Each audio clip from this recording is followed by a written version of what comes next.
Hello boys and girls, welcome back to Disco Elysium episode 33. We're on the island, trying to do stuff, trying to find whoever's living here, trying to find... We think we found the sniper's nest, right here. Even Kim agrees. We need to find fuel to open a door so we can progress. We had a weird subconscious dream about Dolores Day, which was in fact Dora, our previous love interest. Or Harry's, I guess. You feel eyes on your back. Someone's watching, but you can't say where from. So we are being watched. Alright, there was nothing up here. I still think that maybe in the beginning we did see some fuel barrels. Maybe it's over there. We're still doing the whole nut running thing, because I don't want to exacerbate the damage in my legs. Or leg. Singular, not plural. Plural. So there's nothing out here except the sniper's nest. We still don't... it's just someone we haven't seen before, it seems. Whom the children dubbed the fireman, because he always comes and yells at them when they want to do a fire thing. Who is this mystery person? Like I said, we have no freaking clue.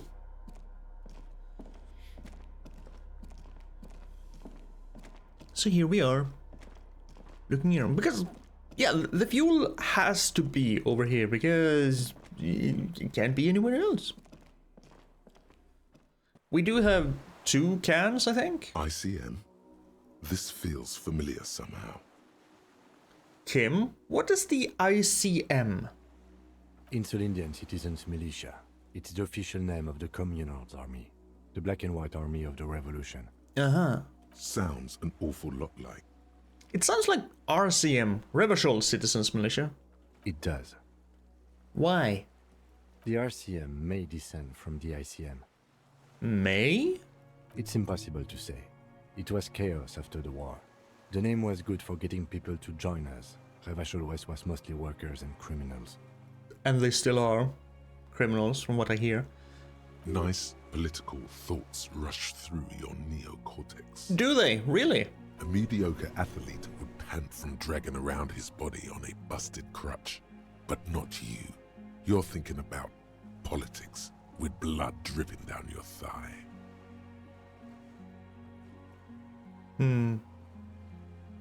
No, it's a little embarrassing in 51, no? Maybe we need a rebrand? No one remembers the ICM. The connotation is less important each year. He bows to inspect the barrel. A white star. No, an upside-down star. We saw that in the apartments as well, an upside-down star with deer antlers. With its horns in the sky, the symbol of the commune. Are those specks stars too? No, that's the uninhabited archipelago. A DeLorean-era symbol of Insulinda, known as the face in the sea. No, it kind of looks old. What is it still doing here? Oh, can't use the keypad. Oh. After 44 years? That's not nearly enough to hide what happened here, Lieutenant Gefreiter. One of these barrels was still leaking fuel, as you saw. The city is full of things like this. Old bullets, guns, fuel.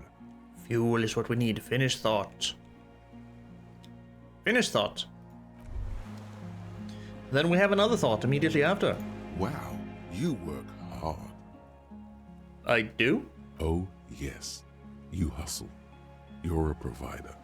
It's tough out there, but you keep it real and provide. What hard work do I do exactly? Look at yourself. You're a human pedometer. You must have walked 200,000 steps down cracked asphalt, mosaic, sand, and linoleum after you re-emerged. That is the sign of a hustler who never gives up. The world is harsh and people are evil. You didn't make it that way, and you won't let it break you. You ride. Yeah, I ride. A little bit. A little. You make money. You got gills, baby. Got those black papers with the faces of the innocents on them. You bring in the Franco Negros and the Solas. Are those currencies? Franco Negros and Solas? And I do make money. I make money appear from nowhere. I am my own money-making machinery. My encyclopedia has been coming up with money from everywhere and nowhere. It ain't easy, but you do it. Day in and day out. You didn't make the rules, but you won't lose. You're a cop, and a sprinter, and a money printer. Cop, yes. Sprinter, I was. Not sprinting anymore. Money printer, I think we got rid of that, actually. Didn't we? Yeah, it was, because it was here, the Wumpty Dumpty Dum Center. I'm not a money printer anymore.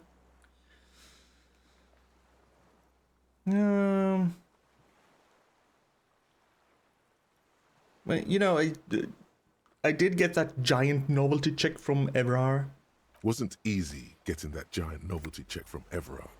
Took some ingenuity to get into the harbor, but you got in, and you took that bribe as hard as any cop's taken it. Can't say I didn't make that Sheelan guy give us some of his money either. Can't say that. You shook him. You're a killer. A shark. Oh, and then there's pawning stuff off to that suspicious Roy guy. Yeah, you're in the sales business. Shake 'em for shit and then pawn it off. Law officer style. I mean, I guess you could say that I took some money from that Manana guy too. You didn't log that in as a donation either. You don't log any of that shit in. You're a straight rider. Alright, I guess I made some kills, sure. Sure. And has it been easy? Is life easy? Have you not gone into cardiac arrest? Are you not about to have an anxiety attack or shoot yourself in the mouth? But you still hustle 24/7, ride or die. Now, ask yourself. I'm not about to shoot myself in the mouth because I do not have a gun. Still, my gun is out there somewhere with some woman. We don't even know who. It's out there. At least Kim has his gun. And it helped. He took a good shot at that guy completely dressed up in ceramic armor. That was a good shot, Kim. And then you turn around and shot the guy who was about to shoot you in the back of your head. That's very good, Kim. Thank you for trusting me, by the way. Thank you very much. Allowed me to save your life. Are you rich? No, I'm actually not rich. I have 113 real, but that's not very much, is it? I'm not rich. That's right. You work harder than anyone. You almost rode yourself to the grave, and you're still practically a hobo. Why is that? Fucking taxes, man. That's right. 100%. Fucking G-Man's got his jam-covered sticky fingers in your pocket, stealing from you every time you buy, sell, walk, talk, fart, so much as sneeze. Taxes can be good if they're put to a good use and don't disappear down into corrupt politicians' pockets or into things you really don't want to spend your taxes on. An increased tax to make, health and welfare available for everyone? Sure. An increased tax to subsidize art and culture? Hell no. I have zero interest in that. Taxes, good and bad. Aren't taxes almost non-existent in the Gossamer state that is Revachol? I thought there were no taxes. You and I both, but they got those indirect modes of taxation. Sales tax, excise duty, extraction tax.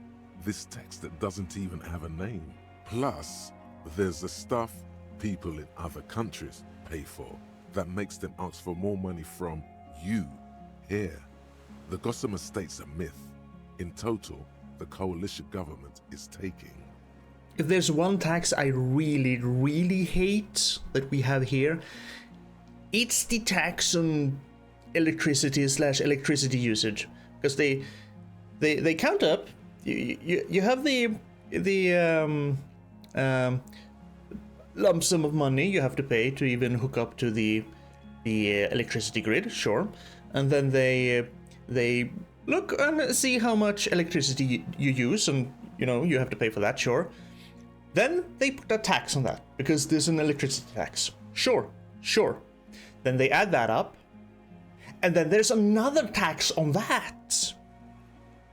So we're basically paying a tax on a tax as well, and that is fucking bullshit. I hate that. They should get rid of that here. That is just despicable. Get rid of the freaking electricity tax. One of them at least. We don't need two taxes on that. And the tax upon a tax is because there's an electricity tax, and then there's something. There's another tax that we pay on basically everything that can range from 25 to 6% depending on which kind of what kind of goods and services we're talking about. That tax, no, either do the final tax or get rid of the electricity tax. I hate that we have a tax on tax. I hate that. Fuck that tax. 98% of all your money. That's a lot though. I think here combined everything, it's only about 60 or 70%. Maybe a little bit less. I never really looked into it, but it's quite a lot. Are you sure? That seems like a pretty big number. 98? What are you not sure about? They're milking your nipples till they bleed. Can't you see? Aren't you sick and tired of having bloody nipples? Opt in, but only a little. I mean, bleeding nipples are kind of a pain, but how will deregulation help with that? It's all about the tax issue, hustler. No other problem in the world is as pressing as top marginal tax rates. And don't you fucking forget it. Okay, I won't fucking forget it. So what's this thought all about? Indirect modes of taxation. -2 empathy, cold-blooded. First, if you have a side bitch ideology cooking somewhere, don't sweat it. Fighting indirect taxation for the gossamer state is compatible with all creeds. It's cool like that.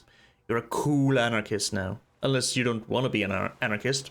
Whatever! Stuff this meal ticket in your eye socket, and let's see if we can steal some love back from the robber barons at the customs agency and the banditos at the Insulingen Financial Oversight and Competition Committee. IFOCC. I mean, yeah, maybe. We'll see. Have 9 experience, so we'll see. Maybe I'll do another thought. Maybe we'll just not do another thought. Maybe no.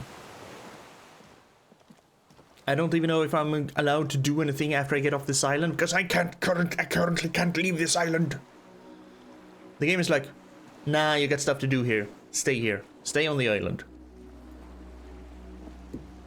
This barrel has run empty. There's almost nothing inside. Well, shit. I really thought that would help. Because I think I have 2 fuel canisters. Yes, I do. Lum fuel canister. And this one banged up. I can get a lot of fuel.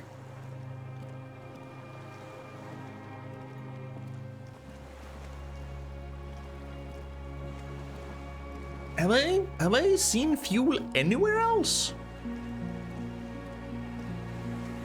I cannot recall. Cannot recall seeing any fuel. And it looks like there's something down here, but can I go back now and get fuel? Since I need fuel? The skiff is swaying on the waves by the dock. Yes, let's return to the mainland. Are you sure? There are things we still need to do here. You're right, let's get to it. Nope, still not allowed to leave. So there is fuel somewhere on this island. I just don't know where. Because we can't go here. Can't go anywhere here. We cannot go here. Cannot go there. We have to go in here. So maybe there's some fuel inside this room then. But where will they hide said fuel? Because this is the thing that needs fuel. Unless... is it already fuel? This old cylindrical generator waits with its fuel cap open. Makeshift electrical wiring runs out of its side and across the floor. Well, never mind then. I guess we already had fuel in the fuel canister. Pour fuel into the tank. The lieutenant assists you, holding the canister up to the fuel tank as you tilt. Dark brown, viscous fluid pours out, and the room fills with a chemical smell. Sure. There's a red starter switch on the side of the cylinder and a start rope on the other side. The lieutenant flicks the switch. Pull the rope. The recoil start wakes the old generator up. The machine sputters like an old warhorse before settling down to a rattle. That should do it. Okay. Tap on the side now then. The tank is far from full, but there should be enough inside to keep it going for a day. Okay, for a day. Skill points. Now, if I were to forget a thought and get the indirect modes of taxation in there...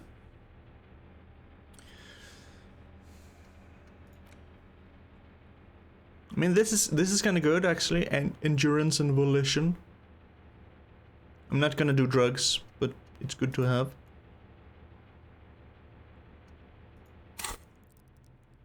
Perception, you say? I haven't put any points in perception, actually, so I could get rid of Lonesome Way Home. Because we're never gonna use speed. Jamais vu. No, because with this one we get 1 experience for every orb collected. Guillaume Lemieux? Nope. Pain Threshold is kind of nice. Nope, this one is very good. So basically get a critical success at 11 and 12. Does this mean that I can't do... I can't actually critically fail? Because if failure threshold is lowered by 1, and I need Snake Eyes to critically fail, there's no chance to get anything lower than... So I probably... From what I understand, I can't critically fail. I'm gonna keep that one. Gonna keep these. I mean... Red check failures heal stuff, though. Pain threshold raised to 6. I could get rid of that one, too. Some kind of superstar. No, I kind of like that one. Kingdom of Conscience? No, I kind of like that one. Kind of like that one. I mean, I don't really need Arno van Eyck. All motorics, white chicks unlooked. I think I've already taken advantage of that one. And do I really need to see all the Arno van Eyck gig posters in the world? Let's forget this one. Am I gonna regret it? Maybe. But we're gonna go for indirect modes of taxation. Right, now we can probably go down and... Alright, we have to walk around. Forgot about that.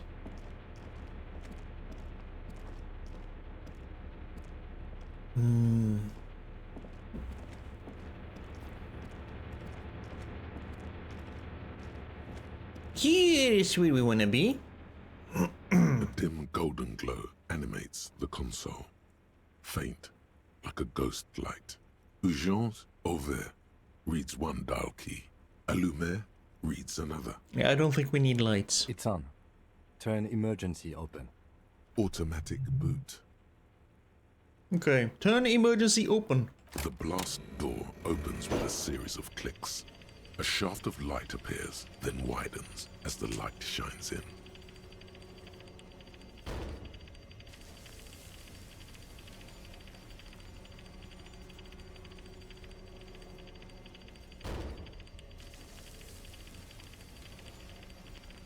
That's a big door. After you. Before, outside, when we were walking across the sand, I felt someone watching me. So did I. Not back there, but I felt it since we came here. What if we get into another fight? Don't worry. I have a gun. He takes out his sidearm, checks the barrel, and then holsters it again. I don't have a gun. Extra good that I do. Yes, it is. So, what do you think is over there? I don't know. Well, let's go then. And if you don't know... It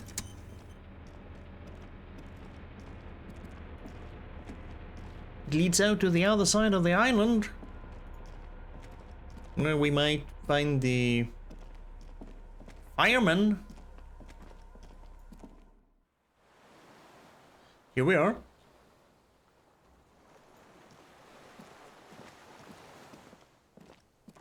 Can't go over here. I guess we'll slowly mosey on up here. Small white flowers blossom all around you. A rubber dinghy. It's deflated, broken. Might that be how the fireman got here? Oh. He's just sitting right there with a sniper rifle.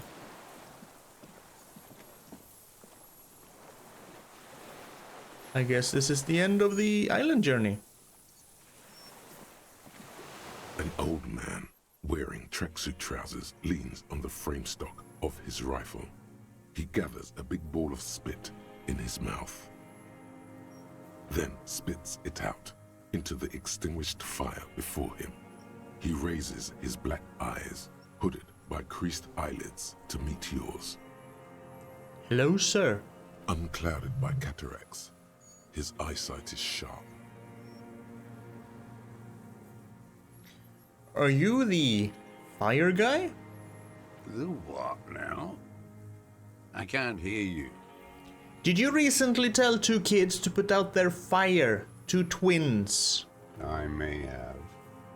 All sorts of little rats have come sniffing around, trying to give up the position.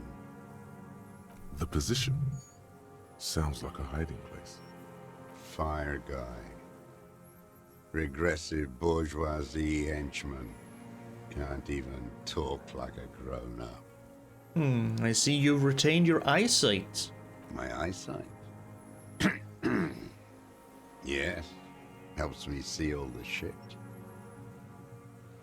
Did you close the blast door? I did. And you opened it. How? Well, you know, I fueled the generator, then used the console. I should have burned that console down. He shakes his head. How did you know I was coming? The boat engine. On the water. Makes sense. You know, that's a nice gun you have there. It's not nice. It's a piece of shit. But it gets the job done. Hey, it kinda does look like a discount Fallout rifle. Is that a Bell McGrave? It's a 3-Angong 446. Okay. Southeast Samaran made. Exotic. Must be defunct too. No modern rifle manufacturer of that name springs to mind. A Samaran rifle. How did you get hold of one? It was sent to us by our brothers in the Sinyao commune. Military aid. He pats the rifle. The Sinyao commune? You heard me. It's good now. Like chalk wiped from the board. His gaze turns inward. Sir, I need you to put down that gun so we can talk further. We're with the police, you see. The lieutenant pulls his pistol from the holster. Okay? Needlessly aggressive, but sure. You are a glorified night watchman. This is a service rifle. I can only lay it down before an enemy commander of corresponding rank. There does not seem to be a magazine in the well. The rifle's side is clearly visible. You don't even have a magazine. You're right. It's a good thing I got one in the chamber. Ah, that's a bad thing. Oh, wait. Yes. I mean, I am an enemy commander of rank. Put it down. Oh, 58% though. Fuck it. It's a good line, but your voice slips on, Commander, producing a little squeak. Sounds like you're afraid. God damn it, authority. A big-time operator of the pederast army. How about I keep it, huh? Hand it over to a real killer. A Briscard. A what? The lieutenant aims his pistol square at the man's forehead. Easy now, Kim. Put it down now, sir. Or you're gonna blow my brains out before you question me. To hell with it. It's a walking stick anyway. It's out of bullets. Except the one in the chamber. The old man lays the rifle down carelessly, then looks at it, lying there. That was kind of a satisfying whomp. Like an amputated limb in the sand. I'm not gonna pick it up. So who are you? My name is Josef Lilianovich Dross, Political Commissar of the 114th Anti-Aircraft Division of the 4th Army of the Commune of Revachol. I am a deserter, a partisan, and a prisoner of war. This is my termless surrender. His eyes turn to the reeds again, dead and dull. The commune of Revachol? Do you mean the ICM? Your holdover from the... From the Insulindian Citizens Militia, the army of the revolution. I was recruited in Jamrock in '07, trained in the École de Contrôle Orient, and consigned to emergency defense duties in '08. That's quite a long time ago. 43 years? I left my unit on the eve of the landing. When I returned here on May 14th, the commune had fallen. Still armed and ideologically trained, I wrote a criticism of myself and resumed partisan duties. 51 minus 8 equals 43. Yes, thank you, Logic. You've been on this island for 43 years? No. I've been on other islands, too. He looks into the fire. A wisp of smoke rises from somewhere between the charred logs. I was in Resurrection until they turned it into a spa in 18. Then I was an E-48, a nameless sound, until the sea washed over it. Then I came back here. That was 22 years ago. Again, you've been hiding here for 43 years? 43 years and 10 months. That's insane. It's not how a human being should live. But I had to. I couldn't just forget. I couldn't just forget what I saw. He grimaces, clearly in pain. What have you been doing during all this time? Hiding, fishing, waiting. He looks across the water. 2 police officers step out of the Whirling in Rags cafeteria. Satellite officer Jean-Vic Mayer inspects giant letters across the plaza mosaic in dark red government-marked heavy fuel oil. Patrol Officer Judith Minnow points west. The fishing village. She glances at her watch. We meet in 15 minutes. It's a 10-minute walk. The officers go, leaving behind the writing, still smelling of petroleum. One day, it says, I will return to your side. I was wondering where those two went. Always waiting. The old man turns his eyes from the shore and back to you. Waiting for what? For her to return. Her who? Girl, child, revolution. What?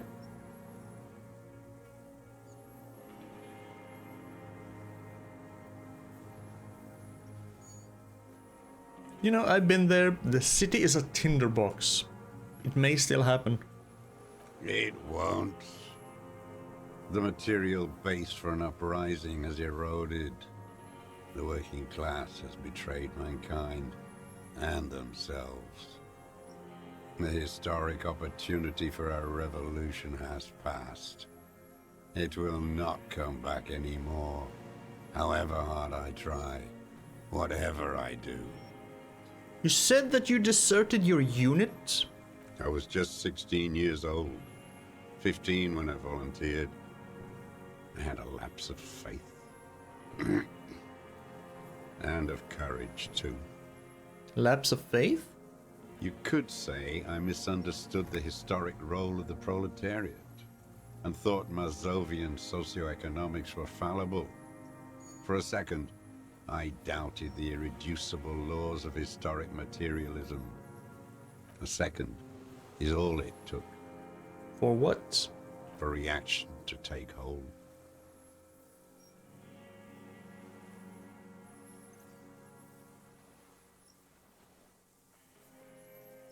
What's reaction? Petty bourgeois terror. It's in all men. I mean, it wasn't reaction, you were just afraid. It's the same thing. You haven't seen it. Not really. Not naked. It's impossible not to be afraid. And this was when? Lieutenant instinctively looks to his notebook, but does not take it out. May the 13th, 08. 44 years ago. The horizon was black with coalition airships. Their petroleum rose to the sky, and it looked like it formed the clouds. Storm clouds.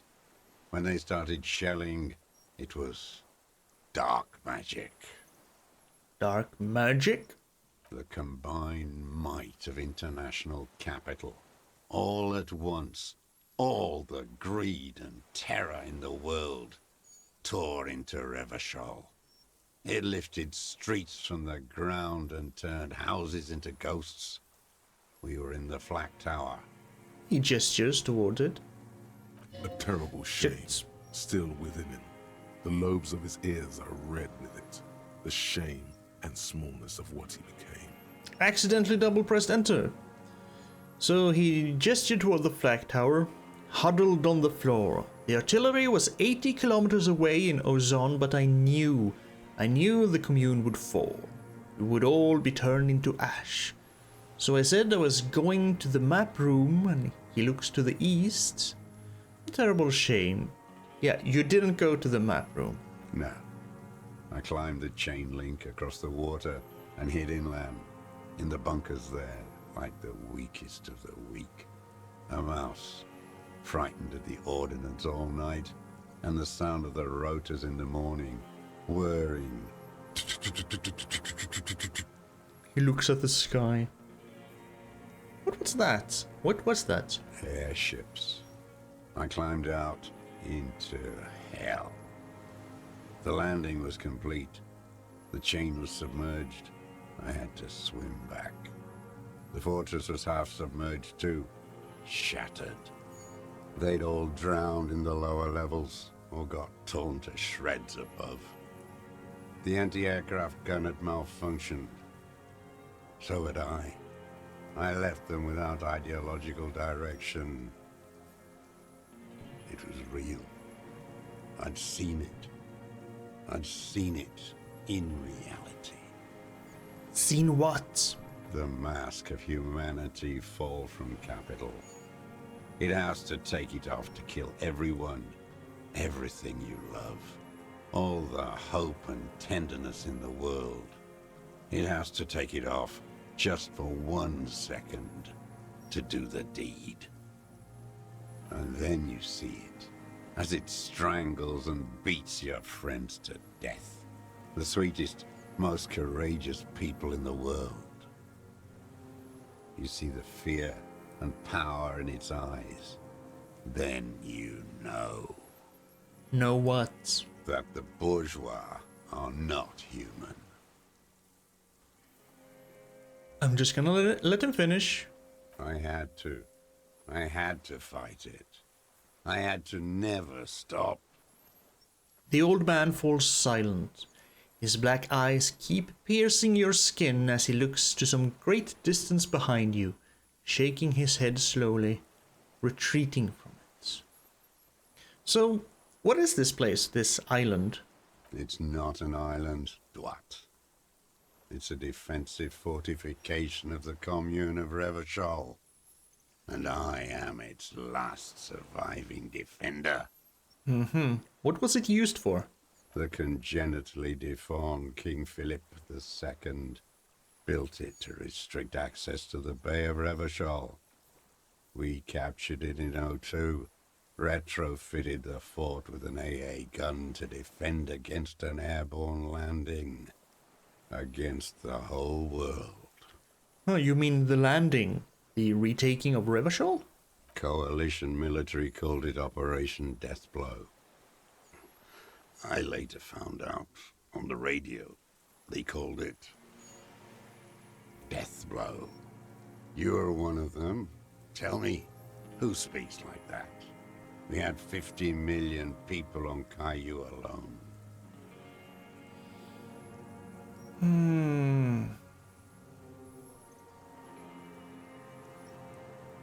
Coalition military.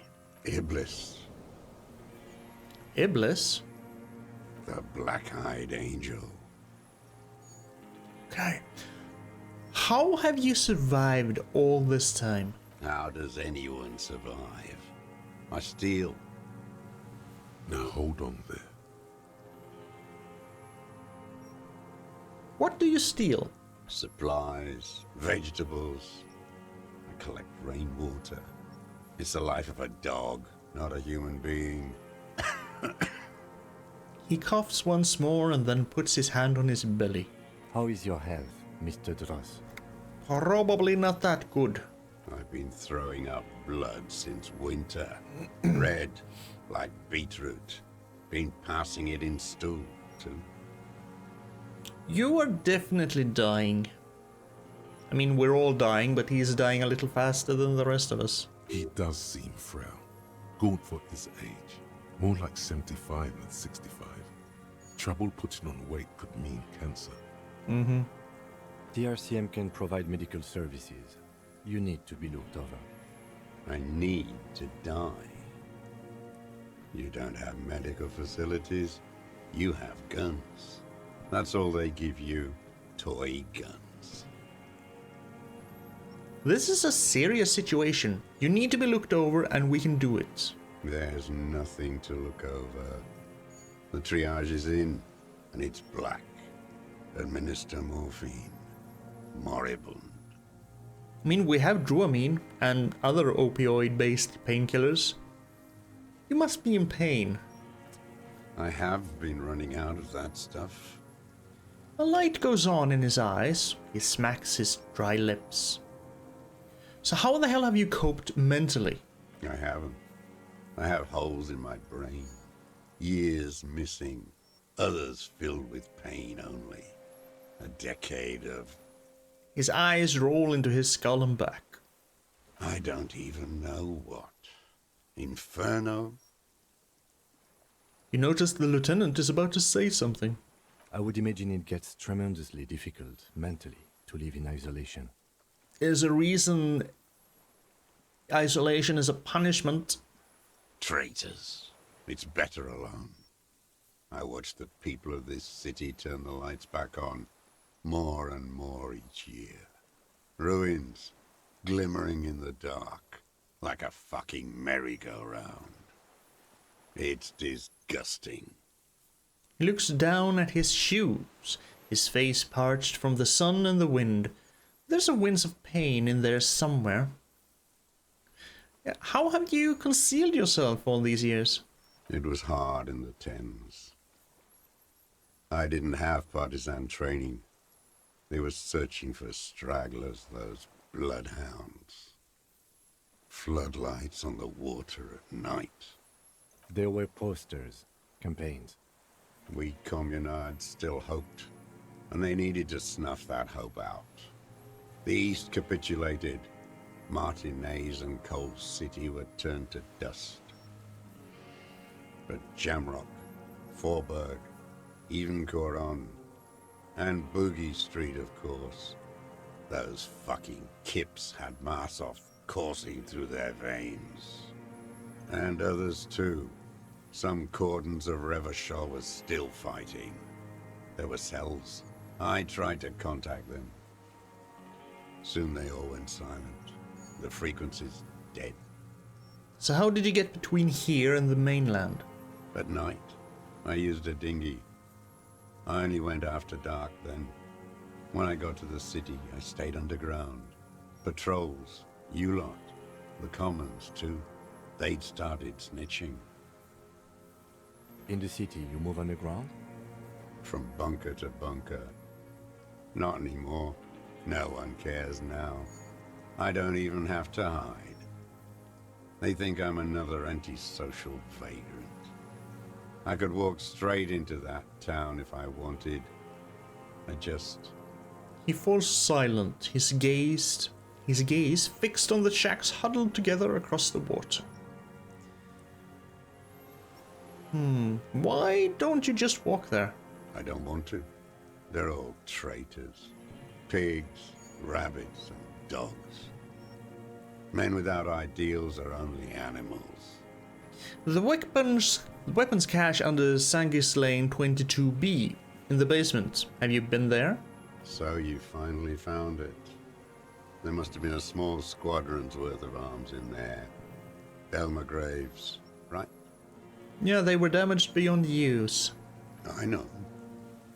So you've been there? Sleeping. Some nights. Ammo scrounging on others.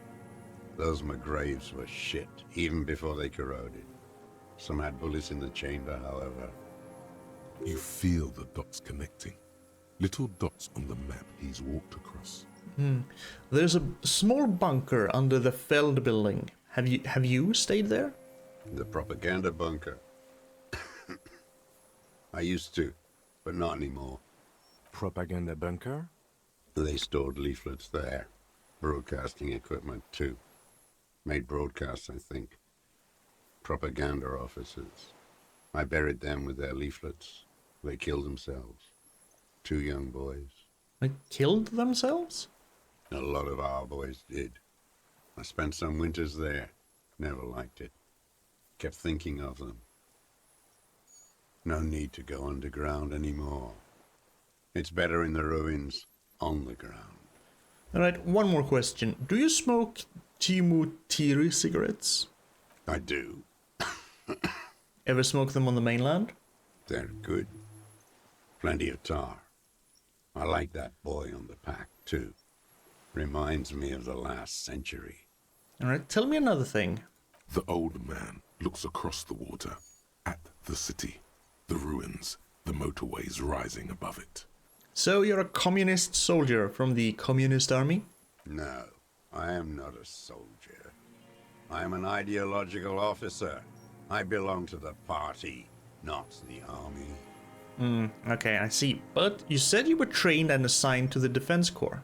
Trained in historical materialism, then assigned as a political commissar by the party. These things used to mean something. Wait, what does a political commissar do? The old man does not answer. He tilts his silver head and looks at the reeds. You see a small tremor pass through his legs. His job was to assure the army answers to civilian control and follows the ideology of the Commune. The lieutenant says softly. Scientific communism. A commissaire politique is a night philosopher of the revolution. A future human. Awakened from shutdown by the promise of ideology. That kind of means you're a trained communist, right? He nods slowly. Then another tremor. I'm not really into politics myself. You're inert lumpen with a gun. Detective, we have not come here to discuss ideology. Sorry, Kim. Sorry. We have come to ask questions regarding a murder investigation. Sure. The old man spits into the fire pit. He does not say anything more. A jitter passes his lower body. There's definitely something off with his body. Something more than just metabolism, or even cancer. So, you said that this is your termless surrender?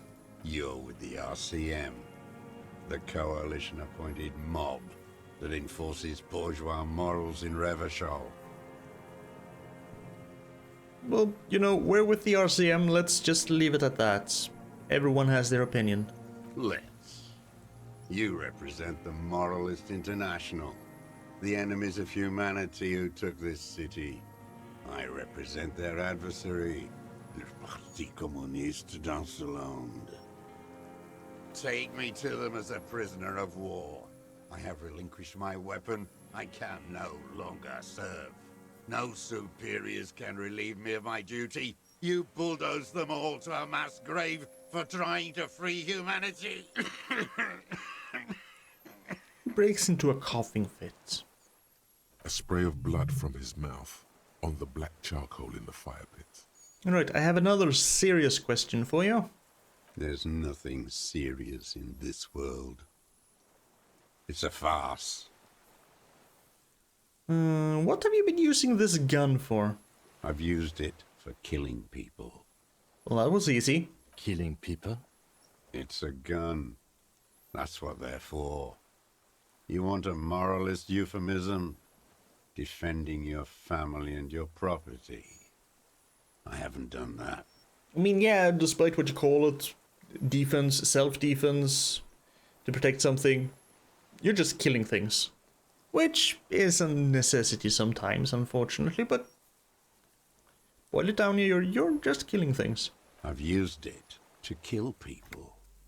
Interesting. During or after the war? Probably both. There is no after the war. Class war is never over. He shakes his head and smiles, his teeth rotten black. So he's continued killing after hostilities ended. Okay. This is it. You can feel it, like battery acid on the tip of your tongue. Something you haven't felt in a while. But what? This is what you live for. This is the shit. The great serotonin jackpot. The solution. Go in straight. No euphemisms. He doesn't like those. No. Be careful now. Slow and steady does it. Make him repeat it first. Don't mess this up. Remember, he wants to tell you. Get personal. Get personal?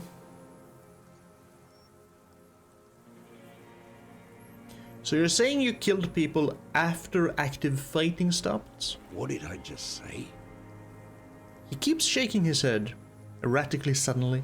He brushes something out of his eye. What did I just tell you? Don't drop the ball now. Did you use that gun to shoot and kill a colonel of the security contractor Crenell? The who now? He leans in and cups his ear. He heard you. He just wants to hear you say it again. This is dramatic flair on his part. Right choice. We're in. Do it, sire. His name was Ellis Courtener. He was part of a security detail here in Martinez. Oh yes, that one. Ugly piece of work, that boy. Did you kill him? The lieutenant takes a sudden step toward him. I am a son of a welder and an officer of the commune of Revachol. I do not collaborate with murderers and pederasts of the liberal regime. Exhaust him with proof. Pile it all on him. Get a confession. The scent of blood in the air. But what else? There was something you can't remember. Something about the tracks. Suddenly, all those tracks are so confusing. Go with something else first. Okay, we've done the ballistics. The shot came from this island. I saw you poking around there, looking for evidence. You're damn diligent when it comes to dead fascies. Did you like the view? Yes. You had direct visibility. There are embrasures in the concrete, specifically meant for a top follower to use. And you had a long-range rifle in your possession. The lieutenant softens his voice. You've been here a long time, Mr. Dross. Too long. You clearly need medical aid. I don't think he wants medical aid because he said he wants to die. He deserves to die. His words, not mine. I'm ready to die. Also that. I've done my part. Stop coughing! Stop making me cough! He's practically admitting to it. Dead fascists for fascists. Done his part. Yeah, you said fascies? You're admitting you killed him? You're sad for your fascia brother, aren't you? One twig got broken. Now the others are sad. He waves his hand. There's a twitch, and then one more. One in his right eye.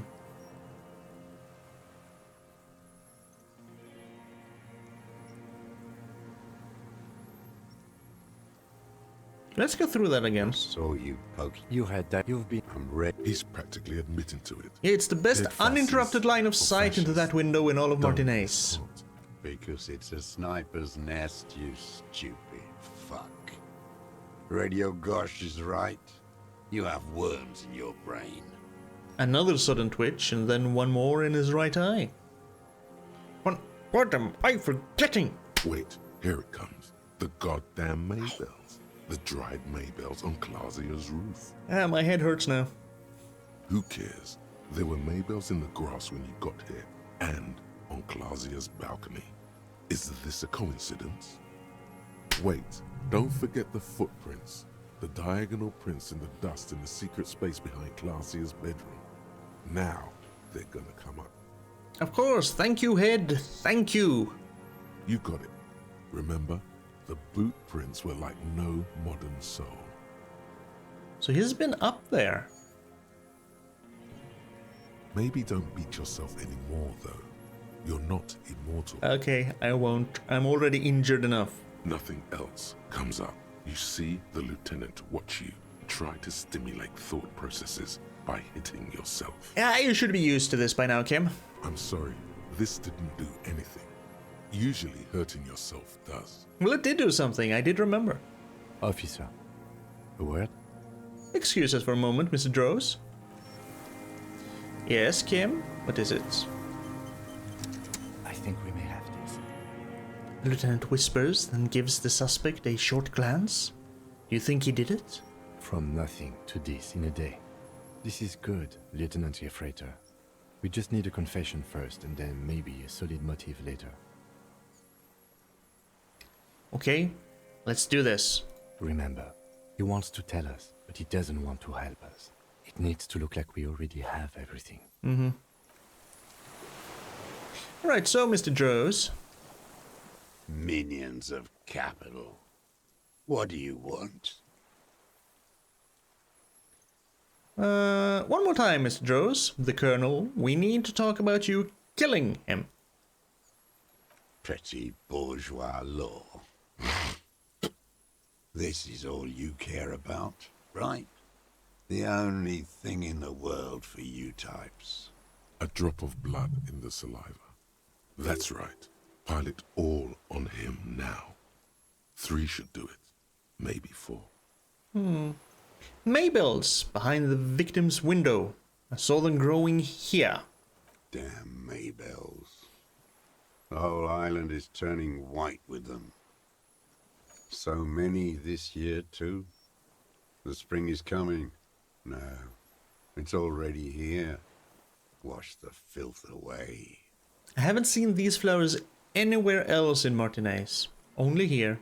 They blossom on the islets before. We fertilized them with our blood. Resurrection was snow white in May, before they ruined it. The coast, too, before they piled their containers on top of it, filled with broken, useless trash for fat-fingered bourgeois children to play with. You must get around a lot to stay undetected all these years. Do you know any secret paths? Pinball workshops? I may. A young woman named Classier. Ring any bells? Flowers like these were behind her window. Classier. You know her, right? She had intimate relations with the victim, the mercenary. With the victim. He turns his sight from the whitening field of flowers and falls silent. Then the muscles in his jaw twitch, a spasm. There is a small tremble. Looks like a smile. A crooked smile. Yet isn't quite voluntary. He's about to burst. I do wonder what brand of boots you're wearing. Everything is brands with you individualists. Who cares what brand my shoes are? Sansa? Some shit. Show me the soles, please, Mr. Doras. Fucking imbecile. The old man stretches out his leg. A black and white spiral pattern covers the sole of the worn-out old running shoes on his feet. The maker is called Sensory. You see their V-shaped logo, but can't make out the size.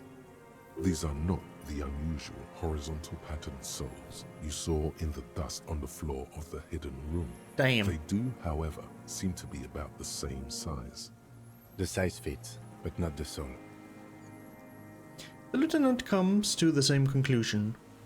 You know, maybe it's simpler than that.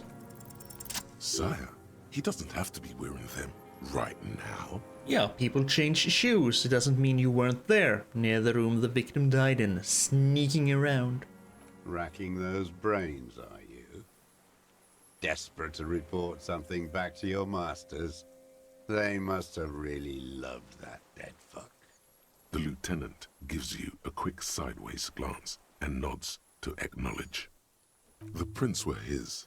You can see it in those eyes. He can't keep them from flickering, looking for something. The old man stares at his own prints in the ash around the fire. Silent suddenly, some strange process within him. A gush of wind. Seagulls in the distance. You've almost got him. Just the last little push. But I have no other push.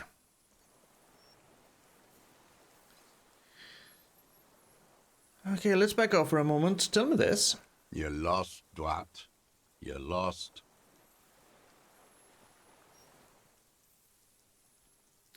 Assess his body language. For a 60-year-old man with stomach trouble, who spent his entire life alone on an uninhabited island, he seems surprisingly fit. That's it? He's prone to erratic hand gestures and clearly malnourished. But that's it. You can see no more by looking at his slouched frame. The moment passes, and you say, I'm gonna pick up the gun lying in the sand. his gaze follows your motions. The rifle feels surprisingly light in your hand. Frame stocked and patched in places with tape and wire. Inspect it closer. The rifle's in a shabby state, like a crutch that's seen too much travel. Hieroglyphs are embossed into the forearm, made of walnut. On the butt, you see Vespertine writing, burnt into the wood. Triangon, 4.46 millimeter, made in Sinyao. Inspect it closer. The rifle's in a shabby state, like a crutch that's Okay, on the no, butt. okay. You see Vespertine writing. So that did nothing. burnt into the wood. Triangong, 4.46mm, made in Sinyao. This uses jacketed ammunition, 4.46. Jacketed, military-grade ammunition. Stable in flight. Good for hitting something that's very, very far away. Yeah, it's as he said, it's a Triangong, made in Xinjiao. Worn. Personalized even. Looks like this weapon has seen a lot of use, hasn't it, sir? No response from the old man. The plastic cape around his shoulders rustles in a small bout of wind. Alright, stow the gun. The old man keeps following your motion with his gaze. His right arm twitches suddenly. This looked very much like the murder weapon. It can be used against him later. Right, so let's talk about that. Petty bourgeois. A drop of blood, that's right. Pile it all on him now. 3 should do it. Maybe 4. Look at this gun! Not a lot of guns around that use military-grade ammunition, are there? It's a real gun. Not like your musketeer pistols. You look like imbeciles. Why don't you ask them to give you real weapons? Going against automatic rifles with these toy guns. Of course you got those boys killed. Damn, he saw you. He's watched it happen. Of course he did. He would have a good view of the tribunal from here. It's not just empty boasting. So he saw you. Okay. So what? Don't let it divert you. Yes, stop changing the subject. We have the murder weapon. You know what? You're right. I'm convinced this made the shot. Should we call it? The lieutenant looks at the weapon demonstratively. I am calling it. We do have the murder weapon. Good. The lieutenant takes out his notebook and draws a single line. This feels good, doesn't it? Tearing things up like this. When you have the murder weapon, you have the killer. Murder. The old man does not say more. He just glances into the reeds and then twitches once more. You know who he was. A coalition-trained murderer. Armored and armed. He wasn't human. The blunt end of a hammer. Dripping with blood. I mean... yeah, he was a killer, but he was still under the protection of the law, because that's how the law works. Beating us to the ground. Moaning with joy. You hounds get so thorough when a company-trained killer dies. I haven't seen you on this coast for 40 years. You know, maybe I should have killed one sooner. Got your attention. Now you stop beating druggies and prostitutes in your basement. Now you come to investigate. Not when they die by the hundreds. He breathes through flared nostrils. This is it. Shot him. Shot him. Say shot him, not killed him. So you shot him? Oh, the inhumanity. One paramilitary less in Revachol. You can almost see him squeeze a tear out of his eye. His fists begin to tremble from the anger. The lieutenant raises his right arm to hush you. Hush. He does not need to be pushed anymore. The ball is rolling. While the lieutenant listens, holding his breath. Hold your breath. I had them in my sights. Both of them. Him and the whore. I was breathing with them, in phase, and I pulled the trigger and flew on the air until I landed in his mouth. He begins to smile. I didn't think I had a shot like that in me anymore. I did. I saw him kneel there with his mouth full of death, and that stupid look on his face. And his dick still in her. And then what? Nothing. I went to sleep. Next morning there were Maybells everywhere. The world was white, or what's left of it anyway. My last spring here. I knew the fascists would come to avenge their own. And so they did. Mr. Dross, are you aware you're confessing to murder? The lieutenant asks after a second of silence. Yes. A single word is all he gives. And you were looking at Dan, the victim and a young woman, having sex, through the scope of your rifle that night, before you shot him? The lieutenant takes out his notebook slowly, very slowly. The old man nods. Why?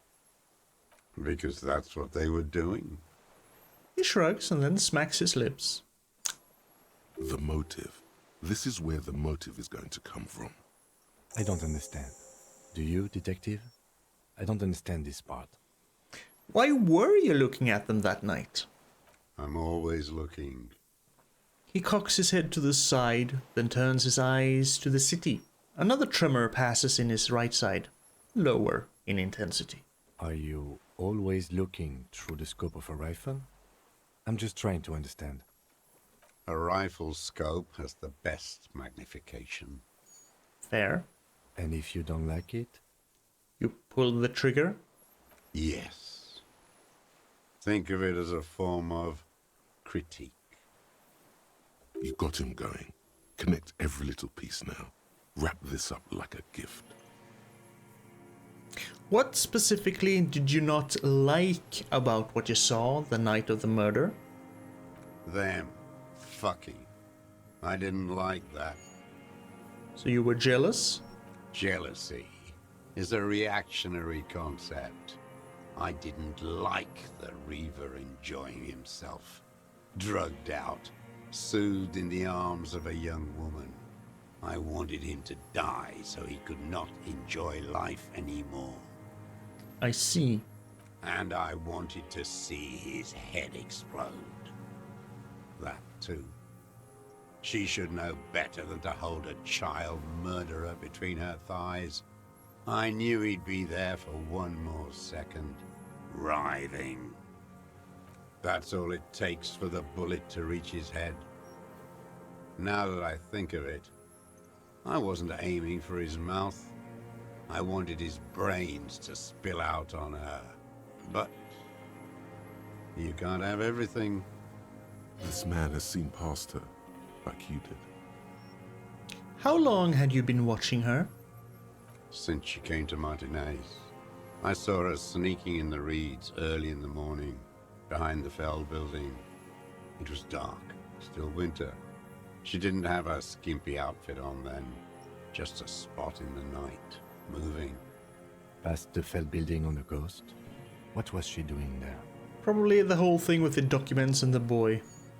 Hiding something in the water. She had a fag after she'd done it. I was up in the ruins there. She couldn't see me, but I could see her, smoking. She was nervous, but not scared. What do you think she hid there? Her passport and tickets to Villiers. And from there to Cachet Brut. In the free state of Semonine, hidden away at the edge of the earth, near the Pale. This is the hidden buoy she told us about. You looked into it? After she was gone, Oh. Did you keep what was in it? When we found the submersible, it was empty. no. Why would I do that? I didn't need tickets to Villiers. I'd put them back.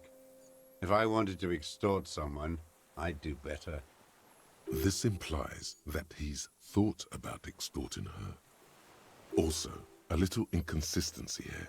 He was surprised to hear her name Clausia before. Would he not have seen it on the documents? I mean, you saw her name on the passport, but before, when I said her name is Clausier, you didn't seem to recognize it. It didn't say Clausia in there. What did it say her name was in the passport? It was something.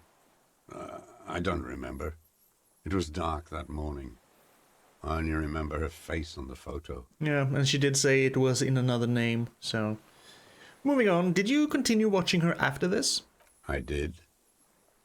She had a face like an archipelago, with those birthmarks, and a body hard and lean and bruised all over, black and yellow. I could see she's taken a beating. I could see who she was, too. A spook, on the run. Revershal's the cloaca of capital now. All the bagmen and arms dealers end up here to do drugs and have sex like animals. You could tell she was a spook from the documents? She had different color hair on the photo, and glasses. Forged. Some sordid bourgeois affair. I've heard about this kind of thing on the radio. He's setting it up for you. Mighty kind of him. The bruises. You can't make that out in a scope. Yeah, and you could see her bruises through the scope of a rifle? You can't see bruises through a scope. It's just a blur. He shakes his silvery grey head. So how does he know those minute details about her body? It quickly comes to you. Ever see her through a window on a roof? Mm-hmm. Bending like a bow against the glass. You've been through the secret route behind the whirling in rags. Those were your footprints. You just changed your shoes. I've been through all of Martinez. Every nook and cranny. And that too. Yes, that too. The things they did in that little room. What she'd do to feel good. Funny the way light works. You turn it on inside, and it gets so dark out, you can't see a man looking in. I learned that in the 20s, when they were still hunting me. I've seen people do some shit, but... Keeps shaking his head. Those two took the cake. You hear the familiar scribble of the lieutenant's pen. A quick glance at you. One more loose end down. We're doing this, detective. How did you get in there? The hidden pinball workshop. I can just walk in there now after a good wash. I told you, they think I'm an antisocial. Closing hour is a good time. The kitchen's empty. It is. Because the cook is basically standing out with the guards. For some reason. You had to open the steel door in the kitchen? How? Probably with the same key we used, and that was in the bushes. I got that open a long time ago. Some bourgeois game merchant lived there. I don't know, 15 years ago. He left spare keys all over, and I took one. Then I saw her turn the light on one night in my scope. Ah. He had more than one spare key. And he found use for it. A spare key, like the one hanging behind the Union Box window. So, did you have feelings for that woman? There's nothing to hold on to. Only this. It's not enough. The coals of his eyes glisten suddenly, like stones dripping with water. Is he crying? Man needs to feel something else. In this fight, it helps if you have your eye on something there.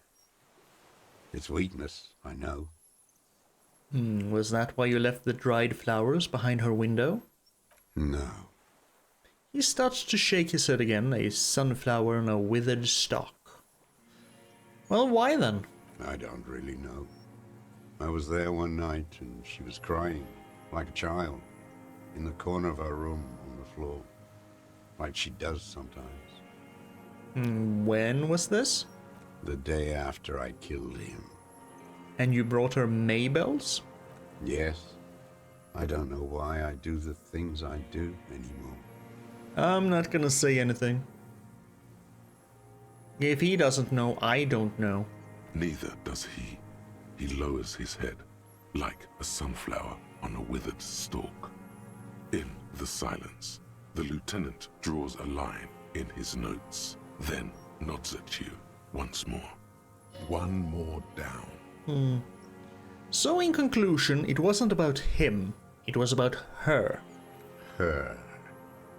He repeats, staring at the ashes. Then the reeds. There's a twitch in the corner of his eye. The lieutenant nods at you in acknowledgement. We're just leveling a lot. That's it. Motive. We have it. Where is she, that Clasier? I haven't seen her there for days. She got away, but she let us here first. She figured out someone was watching her from the seafort. Gone. I knew it. She kept staring into the scope this last week at the island, like she knew.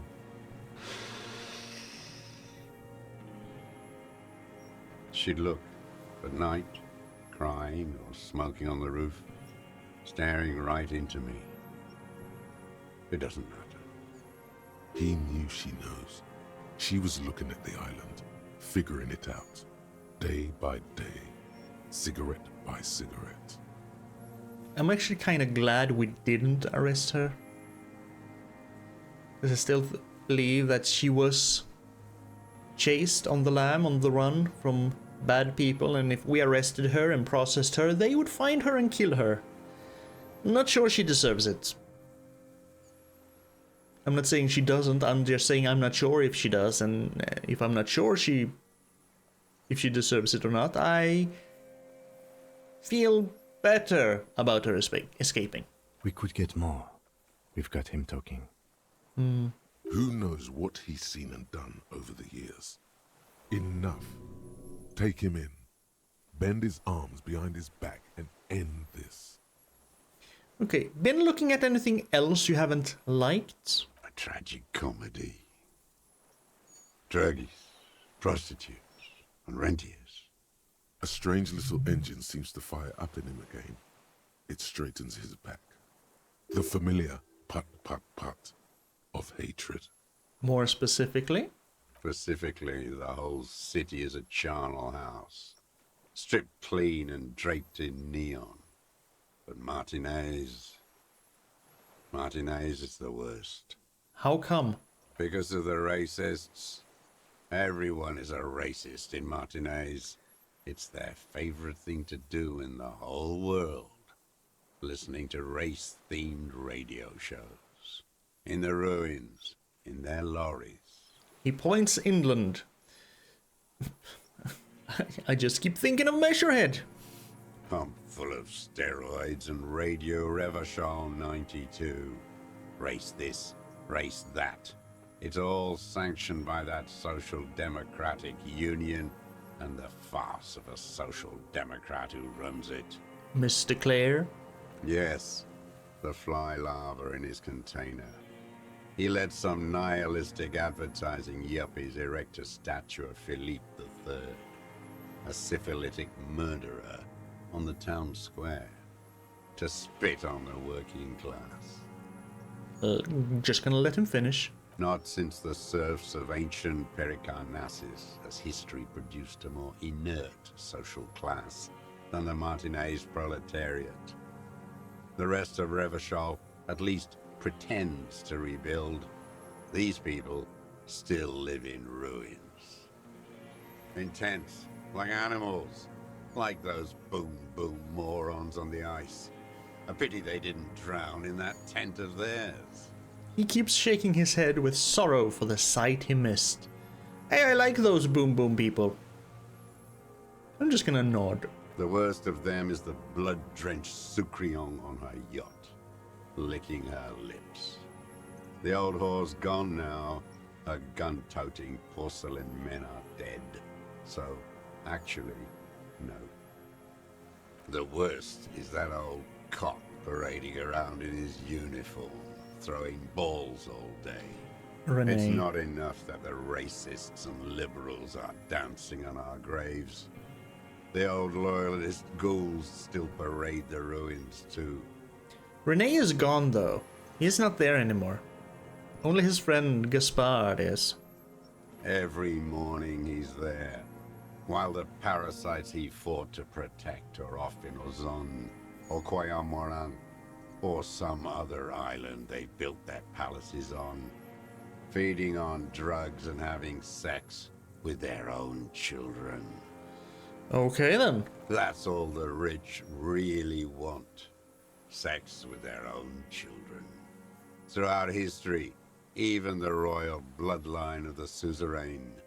It's all just an excuse for them to have sordid sex. At least that old cunt, Frisell, is now dead.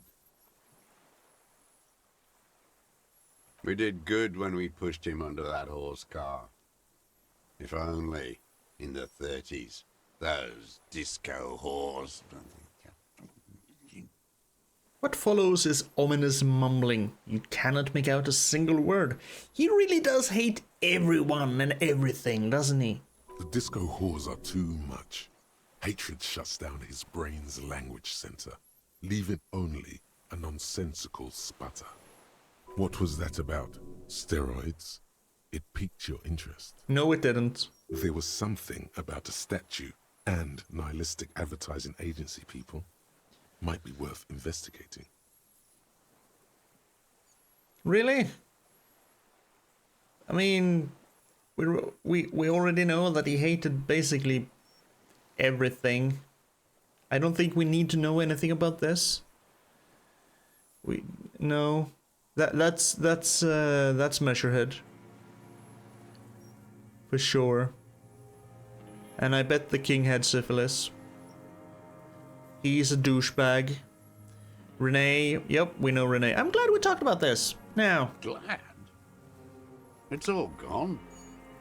He stares into the dust at his feet, grey and dirty spring grass all around. Josef Lilianovich Dross, you are under arrest for the murder of Ellis Courtenaire. What? But you said I would be taken to the... The old man's eyes fill with sudden, unexpected terror at the words. The sum of all the erratic movements, fidgeting, and mood swings he's been exhibiting. Your wayfarer rights have been suspended. Information provided to the officers on the scene will be used against you by the prosecution. You will be given legal counsel within 1 week and must face court in 44 days. Do you understand?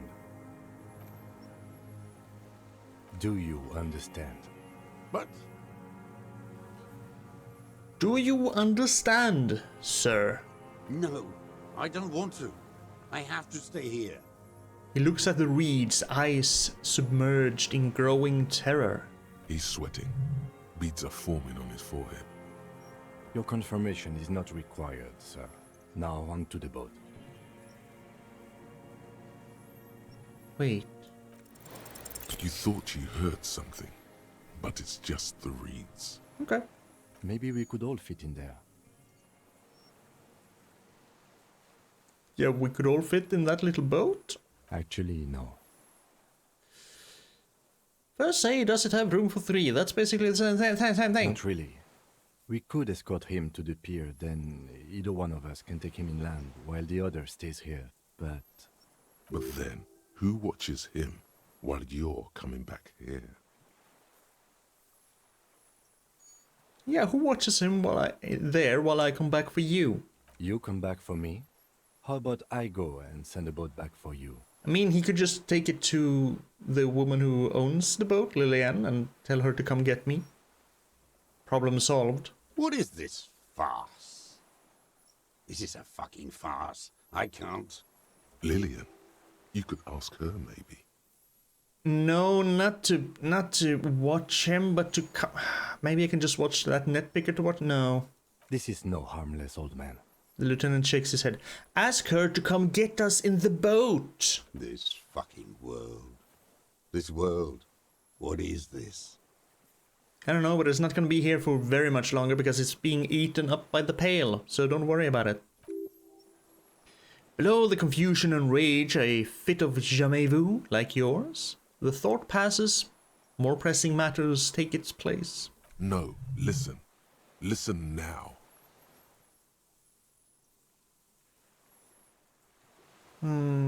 You could come back for me once you've taken him to the precinct. No, it would take a whole day on this island. You go and transport the prisoner. I'll be here. I can escort him to the pier with you.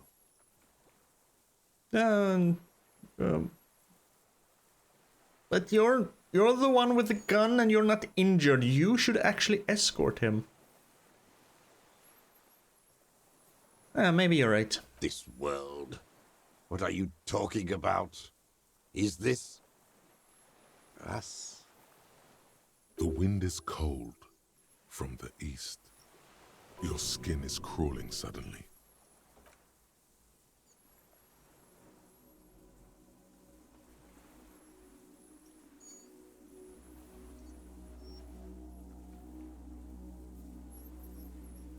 The fucking phasmid? It's real?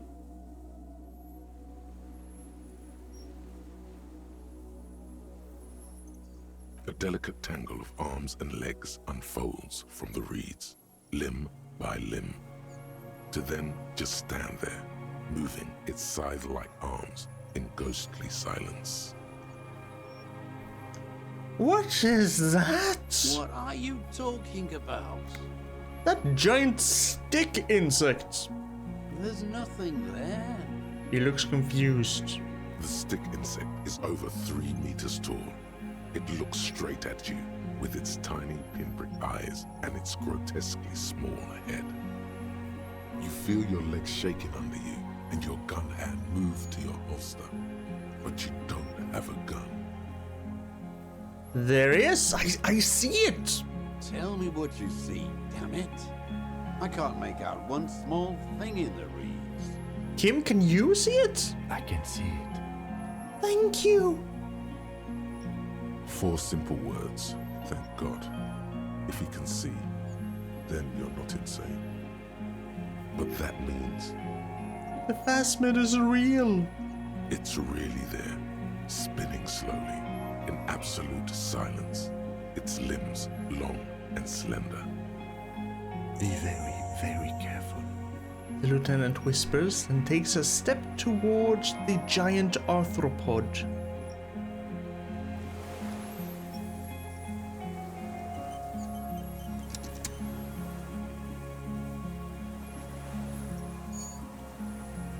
What?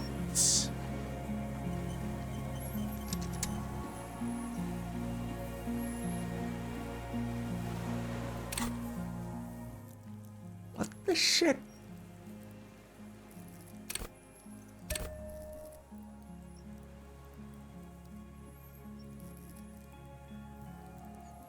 What else do I want to increase while I'm here? How about some suggestion? Sure. Hear that? Magnesium. That's what you're lacking. The lack of magnesium has you slouched. You know what, Composure? I don't have time for this. My magnesium level is fine. I have so much magnesium. I have 9+. It's fine.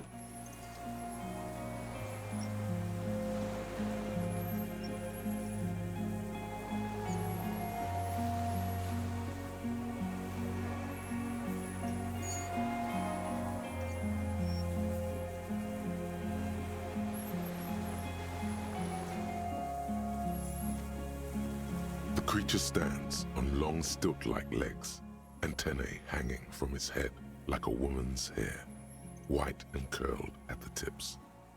It is no more than 5 steps away from you. Reed-like tufts stick out of its joints. As the insect moves its forearms, it produces a faint hiss, like a reel-to-reel machine spinning after the tape breaks. Shaved after pheromones? Shit. This is the Insulindian phasmid. It is. The lieutenant whispers behind you. You hear the familiar ring of his jacket unzipping. Slowly. Painstakingly so. You glance over your shoulder. The lieutenant holds a piece of milled aluminium. He begins to pull it open, extremely carefully. It's the camera. No, the flash will scare the creature off. Warn him now. Kim? The flash is loud. It won't like that. We need a photo. No one will believe us. He continues to pull the lens open. From the corner of your eye, you see a sudden cascade of motion ripple through the phasmid's limbs. A series of ultrasonic clicks fills your ear. Stop. Let me approach it first. I won't be one of those fools who didn't take a picture. He has stopped fiddling with the camera but does not put it down. You see the phasmid turn to him, its mandible antennae reaching out. Its motions are quick, sudden. I have the pheromone, I can approach it. I don't have it, but Kim doesn't know that. I don't think the pheromone will do anything. His whisper turns into a skeptical hiss. But he has stopped now. The spindly mechanism turns itself back to you, its antennae taking their measure of the air, slowly. Oh, fucking hell, please. Approach carefully. That's green. Green is good. With your breath held, you take 2 small steps toward the phasmid. The creature lets out a series of ultrasonic clicks that swarm around your head like swallows. Sweat drips from your brow, soaking your chest. You reek of it, your chemicals. The tracheal system on the creature's abdomen expands in front of you to take in and expel air. It's smelling you. Hissing and clicking, it extends its mandible-like antennae to greet you. You're right below it now, looking up at the colossal chitin of its white limbs. The head of the creature is crowned by reeds, and its eyes are like small droplets of water. Okay, Kim. Take the picture. Okay. With a slow ring of metal, the lieutenant slides the lens open and raises it to eye level. Please don't bite my head off. There is no change in the insect's motion while it's being aimed by the camera. It remains fixated on you. In 3. If it moves, you jump back. I'll shoot. Here we go. 3, 2, 1. The shrill flash of the camera cuts the air like the blade of a sword. The phasmid freezes in its bright light. Head turned toward the lieutenant, hypnotized by the flash. It stands frozen before you. That's a cool shot. That's a real cool shot. I got it. You hear the lieutenant whisper as the creature's shape develops onto photo paper in his hand, a polychrome ghost of white streaks against the reeds and the sky, and you as a shadow before it.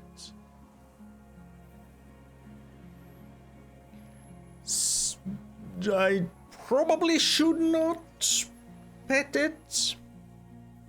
We got it. Back off.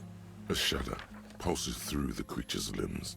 It jolts back to life, like a record continuing where it left off, in a swaying, praying motion. Even the small black pearls of its eyes do not stray from you. Yeah. I'm gonna disengage very slowly. As you back off, the phasmid also takes a step back into the reeds. Something tells you the next time you engage and disengage, it will probably flee. The arthropod follows you with its antennae. As you back off, the cracks and hisses of the tape that's come to its end grow more distant.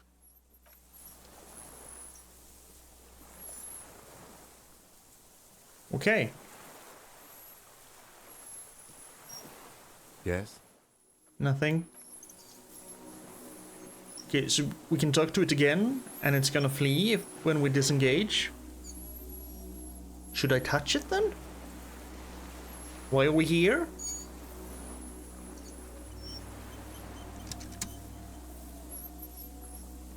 Hissing and clicking, the arthropod extends its mandible-like antennae to greet you again. You're right below it, looking up at the colossal chitin of its white limbs. Its small eyes look at nothing in particular. Raise your hand slowly. The insect stops its stridulation, seeming to observe you. Below its crown of reeds, little pinprick eyes detect motion, glittering. The world stands still around you. Suddenly, there is silence. Raise the other hand too. As you do, the invertebrate comes to life, its limbs moving independent of each other, as if each has a mind of its own. They are white, like stalks of porcelain, knitting above you. Unwittingly, the insect continues its stridulations. As it moves, tuft-like structures, still pretending to be plants, rustle along on its joints. Goddamn double tap. It was praying to me. Perhaps it is preparing to eat its god. Maybe. Hello, I'm Harry. I don't really know who I am. No reply. A total ancient silence comes from its mouth, along with what appears to be some kind of foam. The stridulations of its limbs continue all around you. Yeah, I'm gonna back off. I'm not gonna stand on my tiptoes and look more closely because I get the feeling it's kinda like a praying mantis maybe, and he's probably gonna bite my head off. Back off. The invertebrate stops, raising its scythe-like arms and tilting its tiny head, formed from the fused plates around its mouth. For a second, the effigy is frozen. Then it nudges back into motion with a click.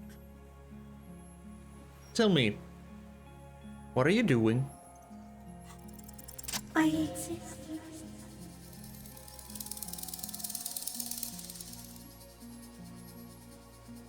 Okay. I exist too. Tell me what it's like for you. I'm ill. What is your illness? In my heart, for me it's sadness, input after input. For me, it is not like that. I have states, not the emotions. For example, I experience excitement at unexpected sugar rewards. But that is not important. Now I will tell you how it is for me. For me, it is a series of half-lit images, a kind of darkness, being intruded upon, transient, dim, moist. Intruded upon by what? Shapes of plants and animals, and internal sensations, a swarm of sounds, tiny vibrations on the inside of my forearms. All speak of complexities totally beyond my understanding. I am at the end of a narrow funnel, weightless, so light, it only feels like something to be me. In truth, perhaps I'm nothing. I certainly do not have a soul, and if I did, it would never ache. What the fuck is happening to me right now? I don't know. You're just a shadow for me. Far away, faintly transmitting, but for a curious smell. I'm glad to be me, I guess, an incredibly sensitive instrument. Few of us can begin to imagine the horror of you, with all of creation reflected in your forebrain. It must be like the highest of hells, a kaleidoscope of fire and writhing glass. Eternal damnation. Even when you're sleeping, and when you wake, you carry it around on your neck, with eyes open that cannot help but swallow more behind the mirror. I feel great, mute empathy for you. It was very disorienting at first, but I am keeping my shit together. That must be incredibly hard. The Arthropods are in silent and meaningless awe of you. Know that we're watching. When you're tired, when the vision spins out of control, the insects will be looking on, rooting for you. And when you fall, we will come to raise you up. Bud from you, banner-like, blossom from you and carry you apart in a sky funeral, in honor of your passing. But not me, because I'm just a leaf eater. Okay, so you probably wasn't going to bite my head off then. Detective Yes? arriving. On the scene. Is this a dream? What's happening? No, you're awake. I am real. Light is forming me. This is real. What exactly are you? I am an well-known species of the order Phantasmadia, endemic to the Insulandian Insula. For the last 350 years, I have hidden in plain sight, masquerading as the reeds, molding, cloning myself, unfolding at night to play with trash bins and boys. I went unnoticed by the first settlers and the land surveyors of the suzerain, also by the soldiers of the revolution and officials of the occupation. Even the Semernese islanders who came here first, but did not stay, have not seen me. I have stayed hidden through 4 forms of government and 2 scientific revolutions, until I was accidentally discovered by a detective of the citizen militia in Revershaw, district of Martinez, March 51. Accidentally discovered? You wouldn't have been discovered if you hadn't moved. That's insane. No, you are. The moral of our encounter is, I am a relatively median life form, while it is you who are a total extreme madness. A volatile senior nerve system ominously new to the planet. The Pale too came with you. No one remembers it before you.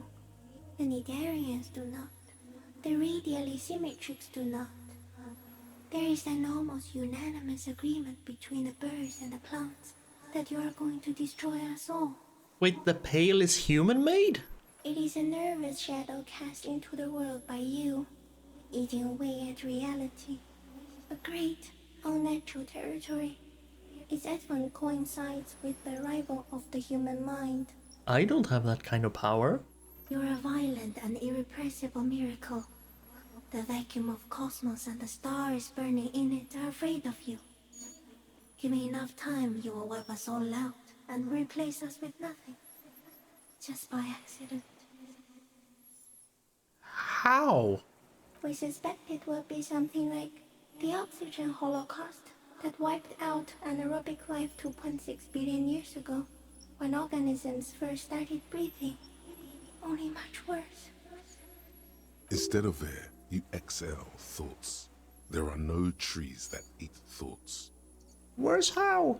Everything your eyes touch goes back there, behind the nose mirror.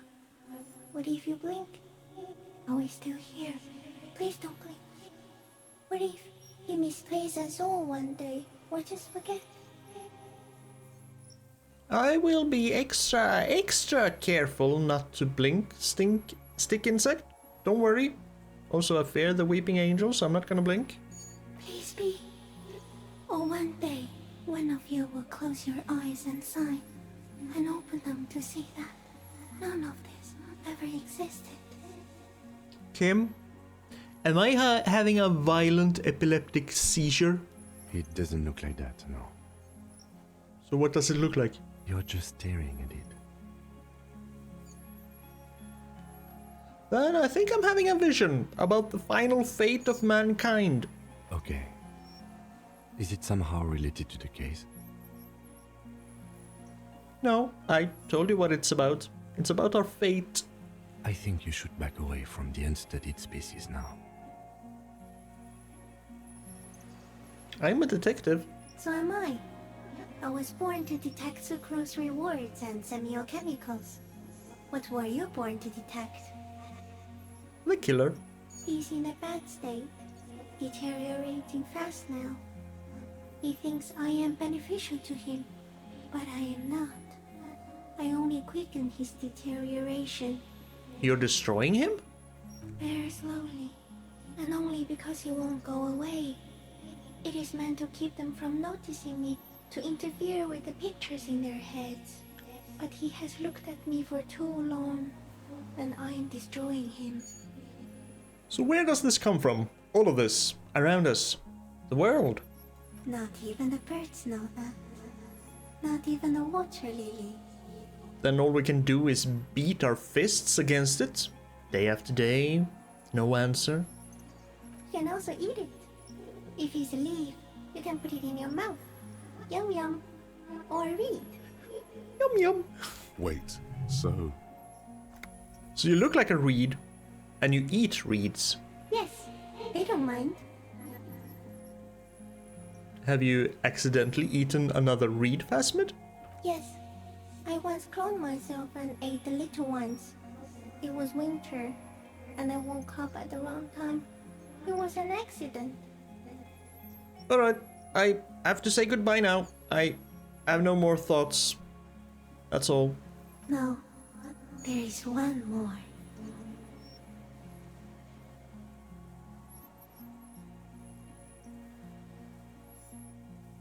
Of all the creatures I've met, you are the most beautiful. Thank you. I also have one more thing to say to you. That woman, turn from the ruin. Turn and go forward. Do it for the working class. The Insulindian phasmid is a communist?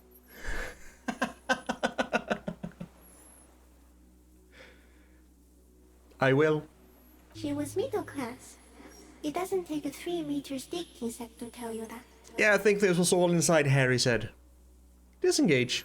As you're turning away, the phasmid mirrors your movements, stepping on the water, the long limbs carrying its feather weight without breaking its surface.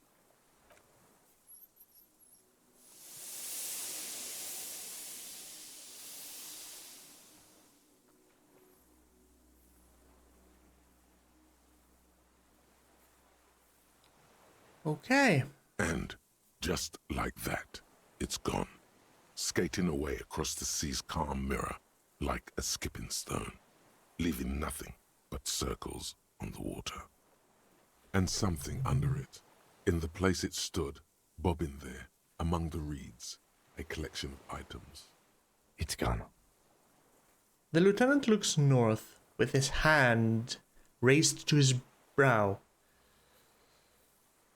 Of course I can walk on water. How else would it get around? What's that in the reeds? Looks like a nest of some sort. We should have a look. What now? What now? The old man behind you repeats suddenly. He's put his hand into the ash. It's dirty and black. Our suspect is not looking so good. We need to check on him. Yeah, but the stuff. The helmet! And a rifle scope. Cool. And Clausier's passport. I see.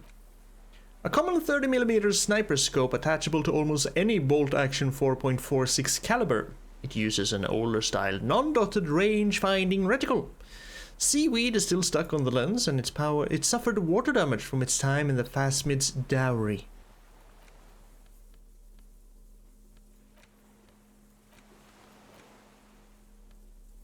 We have the helmet. This well-traveled passport, with pieces stamped on it, is issued by the Republic of Oranje. You found it in the phasmid's nest on the island. You can open it for more details. Do I want to?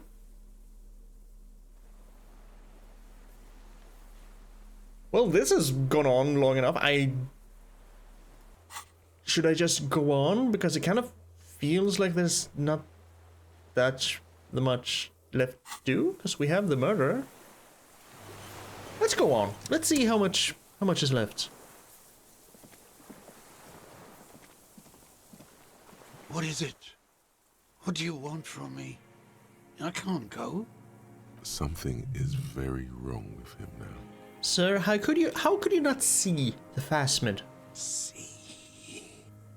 He stares at the reeds and falls silent. Mr. Doras? The man does not respond. He keeps staring, black eyes glazed over and bulging from their sockets, his gap-toothed mouth shaking. Touch his shoulder gently. The plastic cape feels coarse. A light shiver passes the man. Other than that, no reaction. He feels small and frail. He's going into some kind of psychomotor immobility. The good news is, this solves our transportation problem. Doesn't it, Mr. Doras? The trembling mouth, the appears to sigh. Between this and the broken tire he's used for a boat, I think it's safe to leave him here, while we go and get help. It will need to be medical first, I'm afraid. So what the hell has happened to this man? Old age and shock. He looks at him and then you. I think it's the phasmid. Yes, the arrest and the appearance of the phasmid, the combined stress. But you think it's something more than that, don't you? According to the phasmid, yes. There's much more. Remember what it said when it spoke. Could it be that there's something hormonal in his relationship to the phasmid? You mean pheromonal? Yeah, he did seem a little off for a man his age, Randy. Disco, Randy. knowing of her bruises, his disposition toward Miss Oranje, I see what you mean. He's been here for a long time. Who knows how much of it is... who knows how much of it in its company? He did seem distressed when it finally came to arresting him, like he didn't want to leave this place, and the insect maybe. He looks at his notebook. I have absolutely forgotten to take notes. I hope I remember all of this. This will be one hell of a report. Thank God we have the photo. Yes. No one would believe you without it. But hang tight. We should think about getting back to the mainland. To get help. He'll be safe here. If we don't take too long. We're not gonna take too long. I hope. You're still gonna walk though. All the way back to the boat. Which isn't that far away.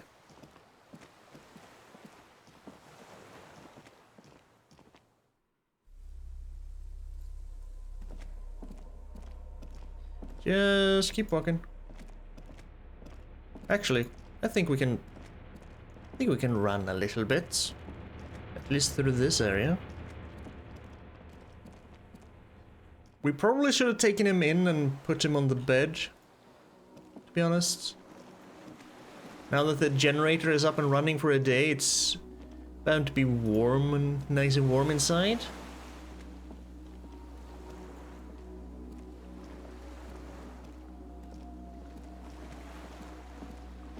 The skiff is swaying on the Yep. way. Let's. We are done here. He says, adjusting his glasses as he looks out over the water. The skiff rocks gently under your weight as you get in. The ride back is uneventful and quiet. But for the sound of conversation on the water, there is someone inland waiting for you. 2 men and a woman stand on the concrete square of a nameless village, looking at a small yellow boat as it draws closer. The sea is calm. You reach the jetty and climb out of the skiff. 2 men and a woman. That sounds like, yeah, puta madre and agents. Yep. Look what the tide brought in. Says the man without sunglasses. Suddenly his expression changes and he tilts his head. Harry, you're bleeding all over the place. You're half dead. Yes, I am. Whatever this is, it is completely unimportant compared to what you've just seen. This is the man with sunglasses from the Whirling in Rags. But where are his sunglasses? Yeah. Who are you people?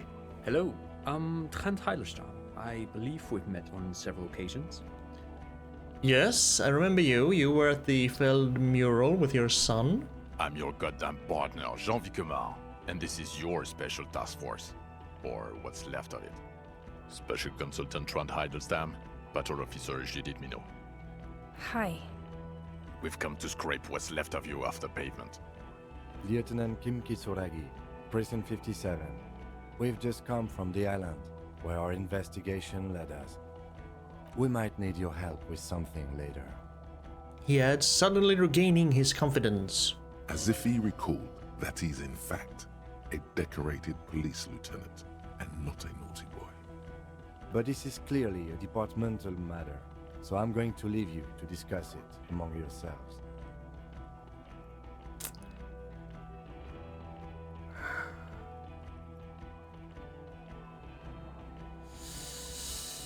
Hmm.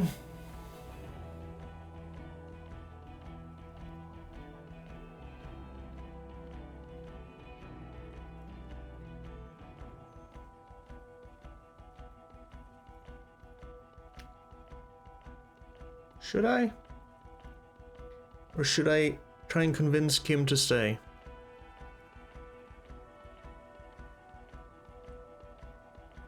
Ooh. Depends on, are these good guys or bad guys? Well, now, if they're bad guys, I'm not gonna get Kim killed, so thank you, Lieutenant. It's good to meet you, Lieutenant Kitsuhagi. She says warmly, flashing the lieutenant the tiniest of smiles. Letting the lieutenant know he shouldn't feel embarrassed over the shitstorm that's about to befall you. Yeah, so what's this about? Ari, we want to help you. Trant, I believe this is where you come in? I don't quite know what I'm doing here. I was asked to participate as an expert. I think I need to manage your expectations a little. I'm at best an enthusiast in cognitive science. Uh-huh. My background is in something else entirely. I engage in neurology on a merely theoretical level. In fact, I should probably get going. No, Trant, it's too late. You're part of this shit now. What have you got to say for yourself, shit kid? Shit, kid. What does he have to say for himself? He left you to catch the bullets. Shit, kid. What an interesting moniker.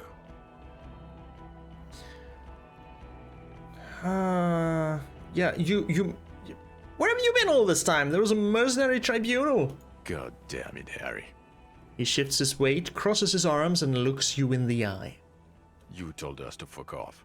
You said we're cramping your style. Your detective god. Fuck everything. All will burn. Detect or die.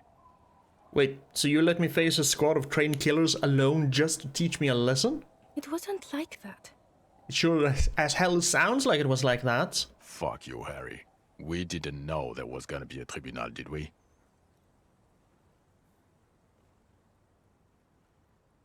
Wait, I said all those things? You know, I'm not like that anymore. Yes. You're sorry. You're the sorriest cop who ever lived. Nothing has changed, Harry. I've heard this repentance shit a million times over. You mentioned the task force? Yeah. Major Crimes Unit. Under Lieutenant Dubois and Vicomar. Ring any bells? Refresh my memory. Who else is in this? Refresh your memory? It's a goddamn Major Crimes Unit. There's you, me, Jude, Trant fucking Heidelstein, and Guillaume Baby. He stares at you. I'm technically just a civilian advisor. Oh, fuck you. You're part of this shit show. Okay, yeah, who's Guillaume Bevy? Oh, that's an interesting story, actually. Guillaume Bevy is a police reporter who joined our team. He was really good. Then he left because he lost faith in your ability to lead the unit. Other people have left too. Good, smart people. People we won't get back. Only me and this really patient patrol officer are still here. And Tron because I'm forcing him to stay. Right, so what does the unit do? It's a major crimes unit.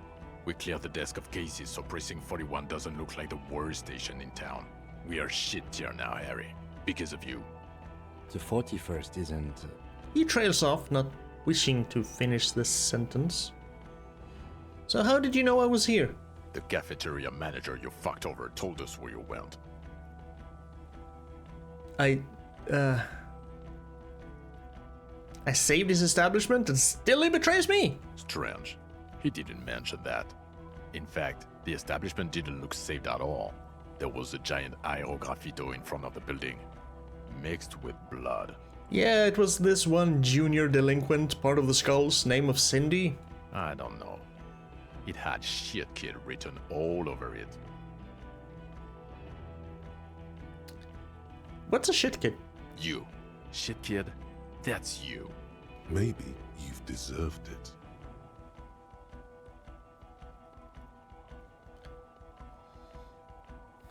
Yeah, duped again. No one's who they say they are. Duped? Hey, here's a brilliant idea. Don't be a morbid drunk and you won't be duped so easily. Gardner, scab leader, this. Oh, Kim, tell me at least you are who you said you were. Yes, I'm still Kim Kisuragi, Still a lieutenant from Precinct 57. Thank you. Still caught up in this crossfire, too. Alright, but I'm not gonna call her a horse-faced woman. And yeah, he is not blonde. And he's special consultant, we heard that. None of this is ringing any bells. The bells aren't ringing because you have brain damage. Trant, this is where you come in. How bad is it? Well, he doesn't have visible tremors, he talks without slurring, he can drive a boat, he's standing, reasoning. All good signs, but complete retrograde amnesia, episodic and semantic. Meaning, you forgot both who you are and the definitions of money, Isola, pound, and so on. Yeah, I get it, Rhetoric, thank you. As displayed in the station call, our interactions with him, and I don't want to be a snitch, but also mine with him before when Harry did not seem to know who I was. It's all very interesting. Interesting? Yes, interesting. I have my theories, but I would like to hear Harry's thoughts first. Harry, what do you think happened to you? Neurologically, psychologically, and why not socioeconomically? Socioeconomically? Really? What I think happened is that I drank so much that I lost my memory and now I'm slowly recovering it. He is. He's getting better.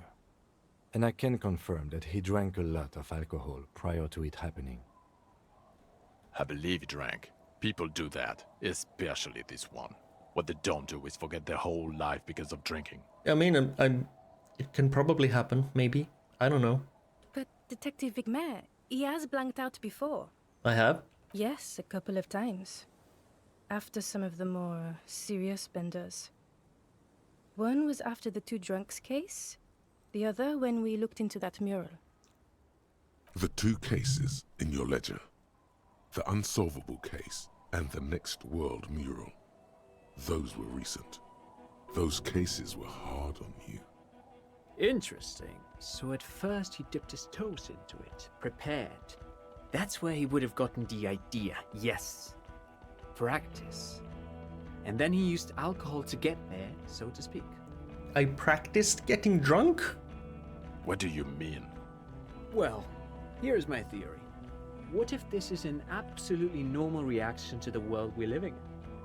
What if this is not a significant anomaly at all? Something to be explained, approached as a defect? Look at the sensory input here. He gestures toward the scenery. Look at the ruins, the neon. Listen to the radio, the multitudes, the people. Live here for 40 years. As a police detective, he's like a magnetic reader on the world tape, to borrow a known metaphor. Harry's been pushed flat against it. Total input. Hardwired to the free market. He just needed for it to end. Okay, Trent, thank you. That's absolutely meaningless. I'm glad we brought you. Will he or will he not be able to work in the major crimes unit? Is he a cretin now? I want to know that. I think I can work in it. He's not a cretin, and he is able to do work. If not in his previous leadership role, then as a line detective. I mean, I'm ready to lead again. No one even mentioned that. I misphrased my question. It should have been, is he able to put his clothes on and use the body? Or do we need to get him on a disability pension? Man, you're a fucking asshole. They can keep that pension. You're rock solid. You can put your clothes on. Yeah, what? So what now? Now nothing. Now we're just going to stand here. Really? No. Now we discuss that. What the fuck did you do to a motor carriage? Why is it there, Harry? I drove it into the ocean when I was drunk. Ah, so refreshing. He just admits it. Thank you for your honesty. Thank you for destroying 45,000 real of police property that's coming out of everyone's payslip. At least I'm honest. It doesn't matter. Your badge, Harry. Show me your badge. Okay, here's my badge. He squints at it, suspiciously, trying to ascertain if it's not a blue candy wrapper or a piece of vinyl. Okay. And your gun?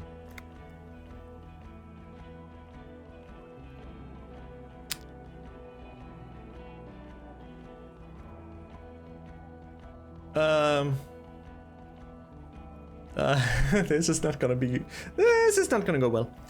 I may have pawned it. Anyway, it's gone now. Yeah, I checked the local pawn shop. You saw the pawnbroker reveal a 9mm pistol to pay for booze. Yep, I was really drunk. It worked too, didn't it? You're drunk right now, aren't you?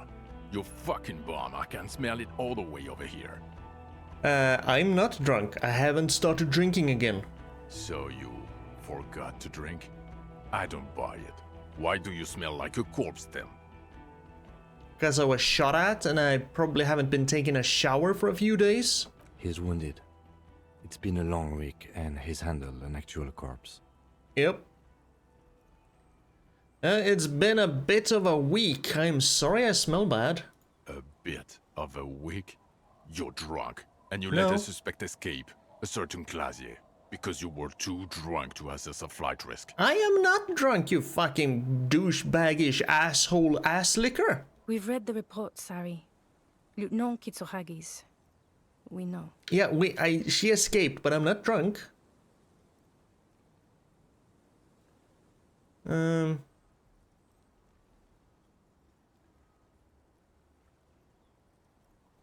Not taking her in was the right thing to do. She gave a vital clue that led us to the island. Oh well, if she was nice. I'm not even gonna get into the other suspect, who also escaped. Yeah, Ruby something. Yeah, we walked into a trap. Or the fact that you're Everclear's little peony now, doing I don't know what for him.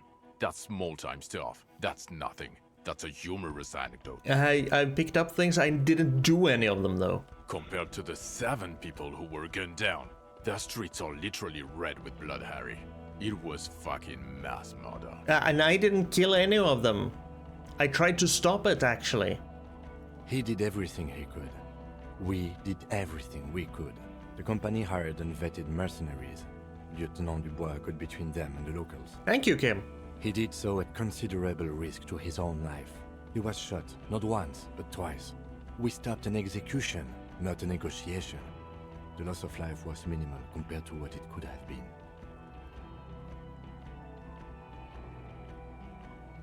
Yeah, what he said. Thank you for the input, Lieutenant Kitsuragi. I didn't mean to suggest you didn't handle the situation.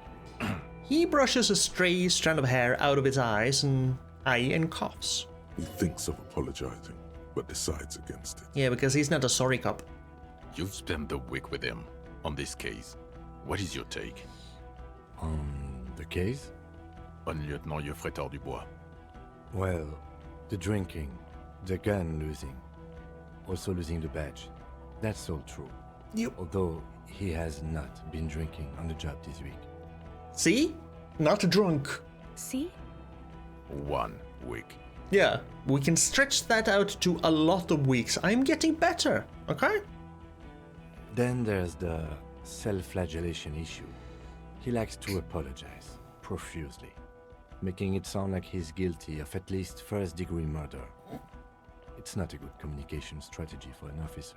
It's... Yeah, I'm also starting to lean away from the sorry cop, but yeah. It's worrying, especially considering his political views. Detective Dubois is, as you may know, a Mazovian socio-economist. He wants to liquidate the ruling class, which, again, for a police officer, is a little odd. Sure. You should yell something. Yeah, that's not a good idea. Yes, let's let the big boys talk. Other still, he is also an ultra-liberal hustler who is always on the grind.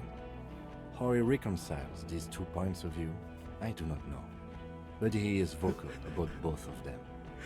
This is just like someone reading off their character sheet and giving their character background. And then there's the motor carriage in the sea, something I was not present for. But despite all this, he is a great detective, one of the best I've seen, in fact. Aww. Kim, thank you. You kick ass too. He can talk human beings into telling him everything, and he doesn't stop. In all the time I've spent with him, he has not once stopped pursuing leads, however far-fetched and tangential. He is tireless, madly driven. Well, except that one time when he stopped to sing karaoke, Which, by the way, was a valiant effort. He really sang his heart out. I do not regret singing karaoke. That was a good time had by everyone. Yeah, it was what it was. It was good, Jean. Shut your bitch mouth. Other than that one time, he has tirelessly worked on the case, and he solved it. We have a confession, a murder weapon, and the perpetrator, locked on the island right now, awaiting transportation. See, it's not all bad. He apprehended a straggler who stayed hidden for 50 years, ever since the revolution, who's probably committed other murders over those years. Oh, and he also discovered a new species. Yep, we sure did. A new species? Uh-huh. A colossal stick insect. It was on the island, camouflaged as the reeds. It unfolded from the reeds. I think we may be dealing with the Insulindian phasmid. I am so glad we got that photo. He takes out the photo of the phasmid and shows it to the officers across the yard. The wind blows, flapping the glossy rectangle in his hand. You hear gasps beneath the howling of the wind. As you can see, it's about 3 meters tall. In fact, we think it may be the largest land invertebrate ever discovered. Pretty okay, detective, and an absolutely giant communist. Nope, we're just gonna let Kim is on a roll. Fucking hell is that? Is this somehow connected to the case? Not at all, but it came at us while we were talking and arresting the suspects. Detective? Yes, I believe the pheromone it emits may be responsible for the killer's mental degradation. The old man was not aware of the phasmid's presence. Exhibiting a strange, atypical dementia, he fell into a stupor after its appearance. He became near catatonic. So it is connected. Kind of, yes. I must say, this is absolutely extraordinary. I don't even have words for it. Yes, it really does make it hard to fire the drunk. His tired eyes follow the photo as the lieutenant puts it away. This is a very, very sad man who has just seen something that's made him forget his sadness. Now you make your case. Now is the time. Now or never. I don't think we're gonna mention the nightclub.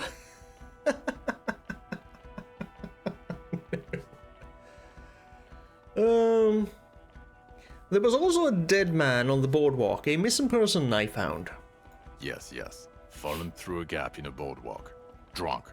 How did you know I found him? Because we called it in. The body was transported to Precinct 41, our morgue. I had Tilbrook and Mullins take care of funeral arrangements and family stuff. And that's... You're not the only cop in the world, Harry. This all comes back to us. Okay.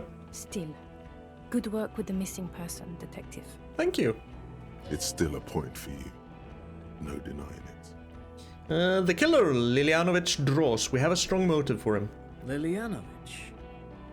A revolutionary matronym. A revolutionary matronym?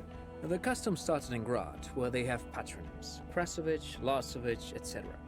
The revolutionaries saw this as a chauvinist atavism, so they used matronyms, derived from the mother's name instead. Ah. This man's mother was Lilian. His Lilian's son, Lilianovich. The custom was overturned after the revolution failed, but not before it made it to Revachol. Oh, interesting. Thank you. So, it is what a soldier of the ICM would be called. Thank you, Trant. Thank you for that piece of cultural theory. You said you have a motive? Of course, excuse me, I just thought it was noteworthy. He killed the mercenary in an act of jealousy. Jealousy?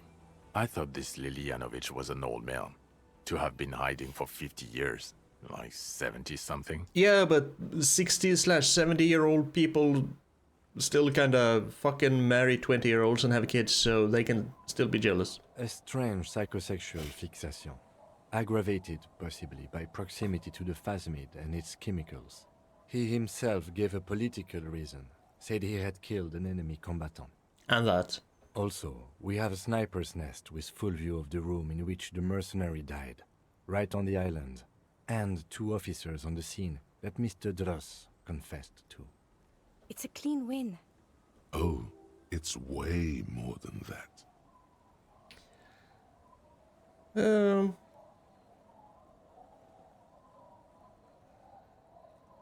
I'm still not completely satisfied with it. It could be just a little neater.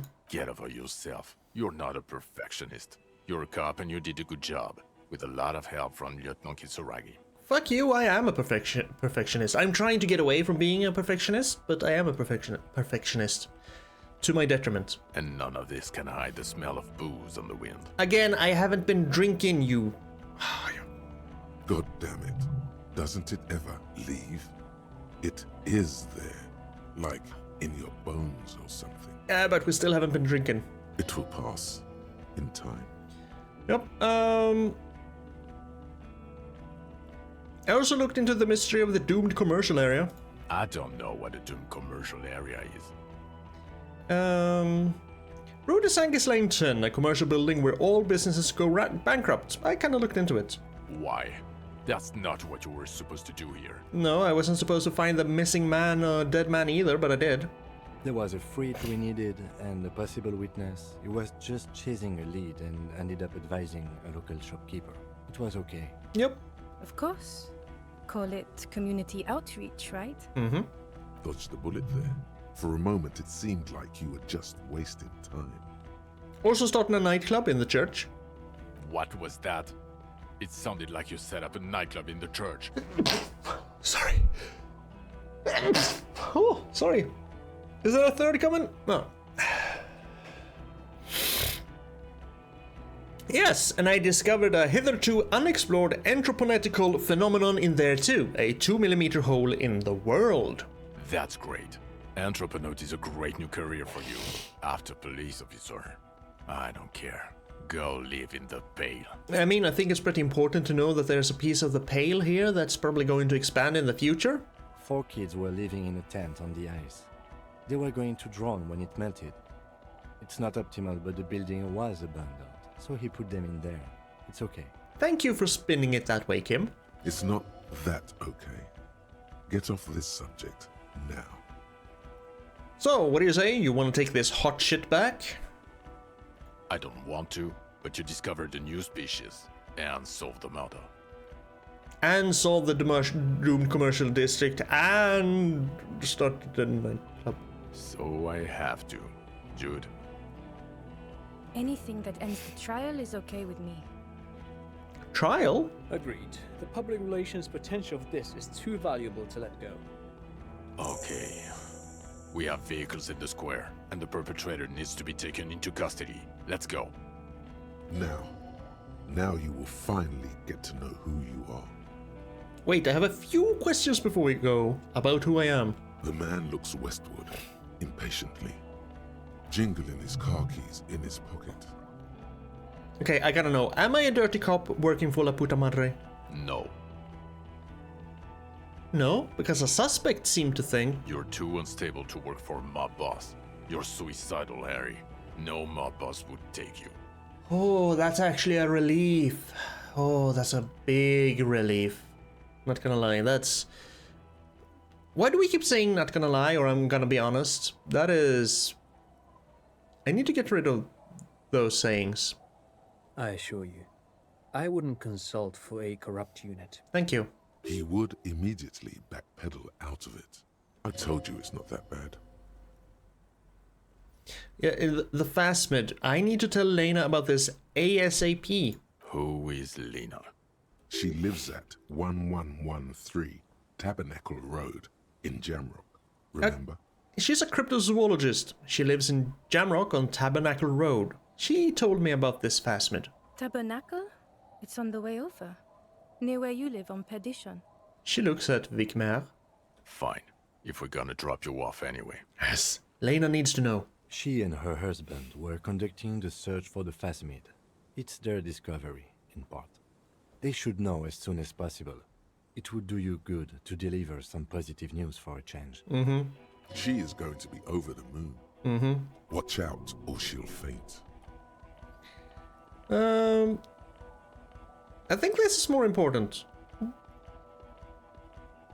Why am I like this? Because you probably haven't got over the heartbreak, is my big guess. And also the job has probably worn you down. But Kim, what will you do now? Well, first I will go back to my station and write the most detailed report anyone has ever seen. It will have to be good to cover all these. Then I will have a serious talk with my captain. About what? Detective, we just stopped a small-scale war. Something is happening to Revachol. He pulls up his collar and looks around, the cold spring light reflected in the lenses of his glasses. I don't know what yet, but it's going to be a hard spring for the RCM. We need to get ready, infiltrate, investigate. Want to do that at Station 41? Talk to Captain Price? I'd rather not ruffle the feathers of two captains with my doom-mongering. No, I meant investigate. Come work in Precinct 41 with me. I like you. Work with Price? I'm flattered, but I don't know if I... Would fit in. And crazy enough. Can take the stress. He doesn't know how to finish the sentence. This truly came as a surprise to him. Not a bad one, but he's at a loss. Flattered? Your Lieutenant Kitsuragi. We would be flattered if you even considered. I would have to tie things up in GRIH first. But, I mean, whatever is coming, Jamrock will be more central to it than the harbor. The lieutenant turns very serious all of a sudden. And we also have a huge caseload, Lieutenant. Piles that we need to get back to. Mountains, even. I do like the sound of that. He returns her smile. He's really considering it. Ooh. Precinct 41, what kind of station is it? It sounds like a station that's deep in the shit and with a pile of cases that needs to be solved. Maybe we can actually help with that now. Who am I? Well, we've been rediscovering ourselves. I think I'm ready, actually. Yeah, I think I'm ready. I think I have most of my answers. Good. She looks at you, then Vicmer. Fuck it, let's go. Trump brought his motor carriage. It's a 20-minute drive to Jamrock. Under the afternoon sky, the great district hums. A chessboard of wooden houses, 80,000 living souls, and chimney stacks. Fire traps as far as the eye can see. From Main Street to Precinct 41, to Boogie Street, forking into the snow-swept horizon. You close your eyes and hear the dogs bark. A lone woman sits by a factory window, dreaming of meteorite strikes. On Rue de Saint-Jérôme, a square bullet slides into a square-shaped chamber.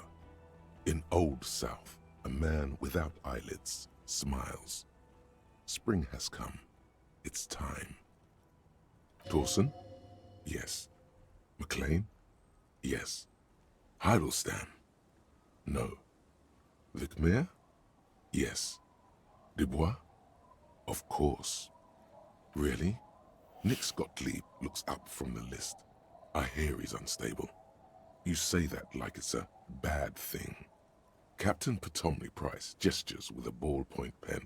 It's dim in his office, and the curtains are drawn. Harry's our man. He'll pull through. When he does, he'll side with the people. Understood. Gottlieb returns to the list. Minnow? Of course. Please say Kitsuragi. Wonderful. Then can we please just go back to Jamrock now? Oh. And I'm... Oh, and the...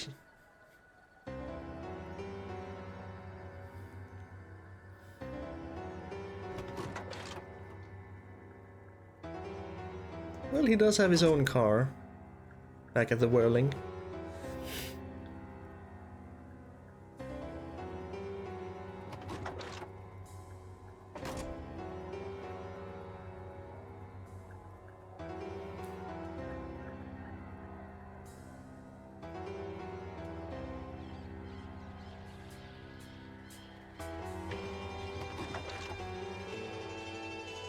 Thank you.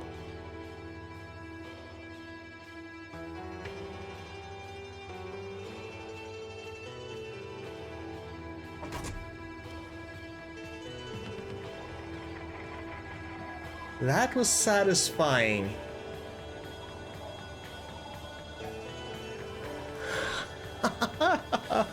So that's Disco Elysium. Oh damn, this is running really long. Sorry about that, but I just couldn't stop. You know, I was too into it. But yeah, damn, what a completely wild and unexpected ride. So many things you can do, so many things you can say, so many different ways you can develop yourself, both with stats and how you talk to people and what kind of person slash police officer you are. So many different ways things can probably go, especially the whole showdown with the mercenaries and the Hardy Boys. You can probably save most people there, depending on how. Probably depending on a lot of things. Maybe if you have more armor, maybe if you find your gun. Stuff like that. We did get Kim through it, though, so I'm very thankful for that. And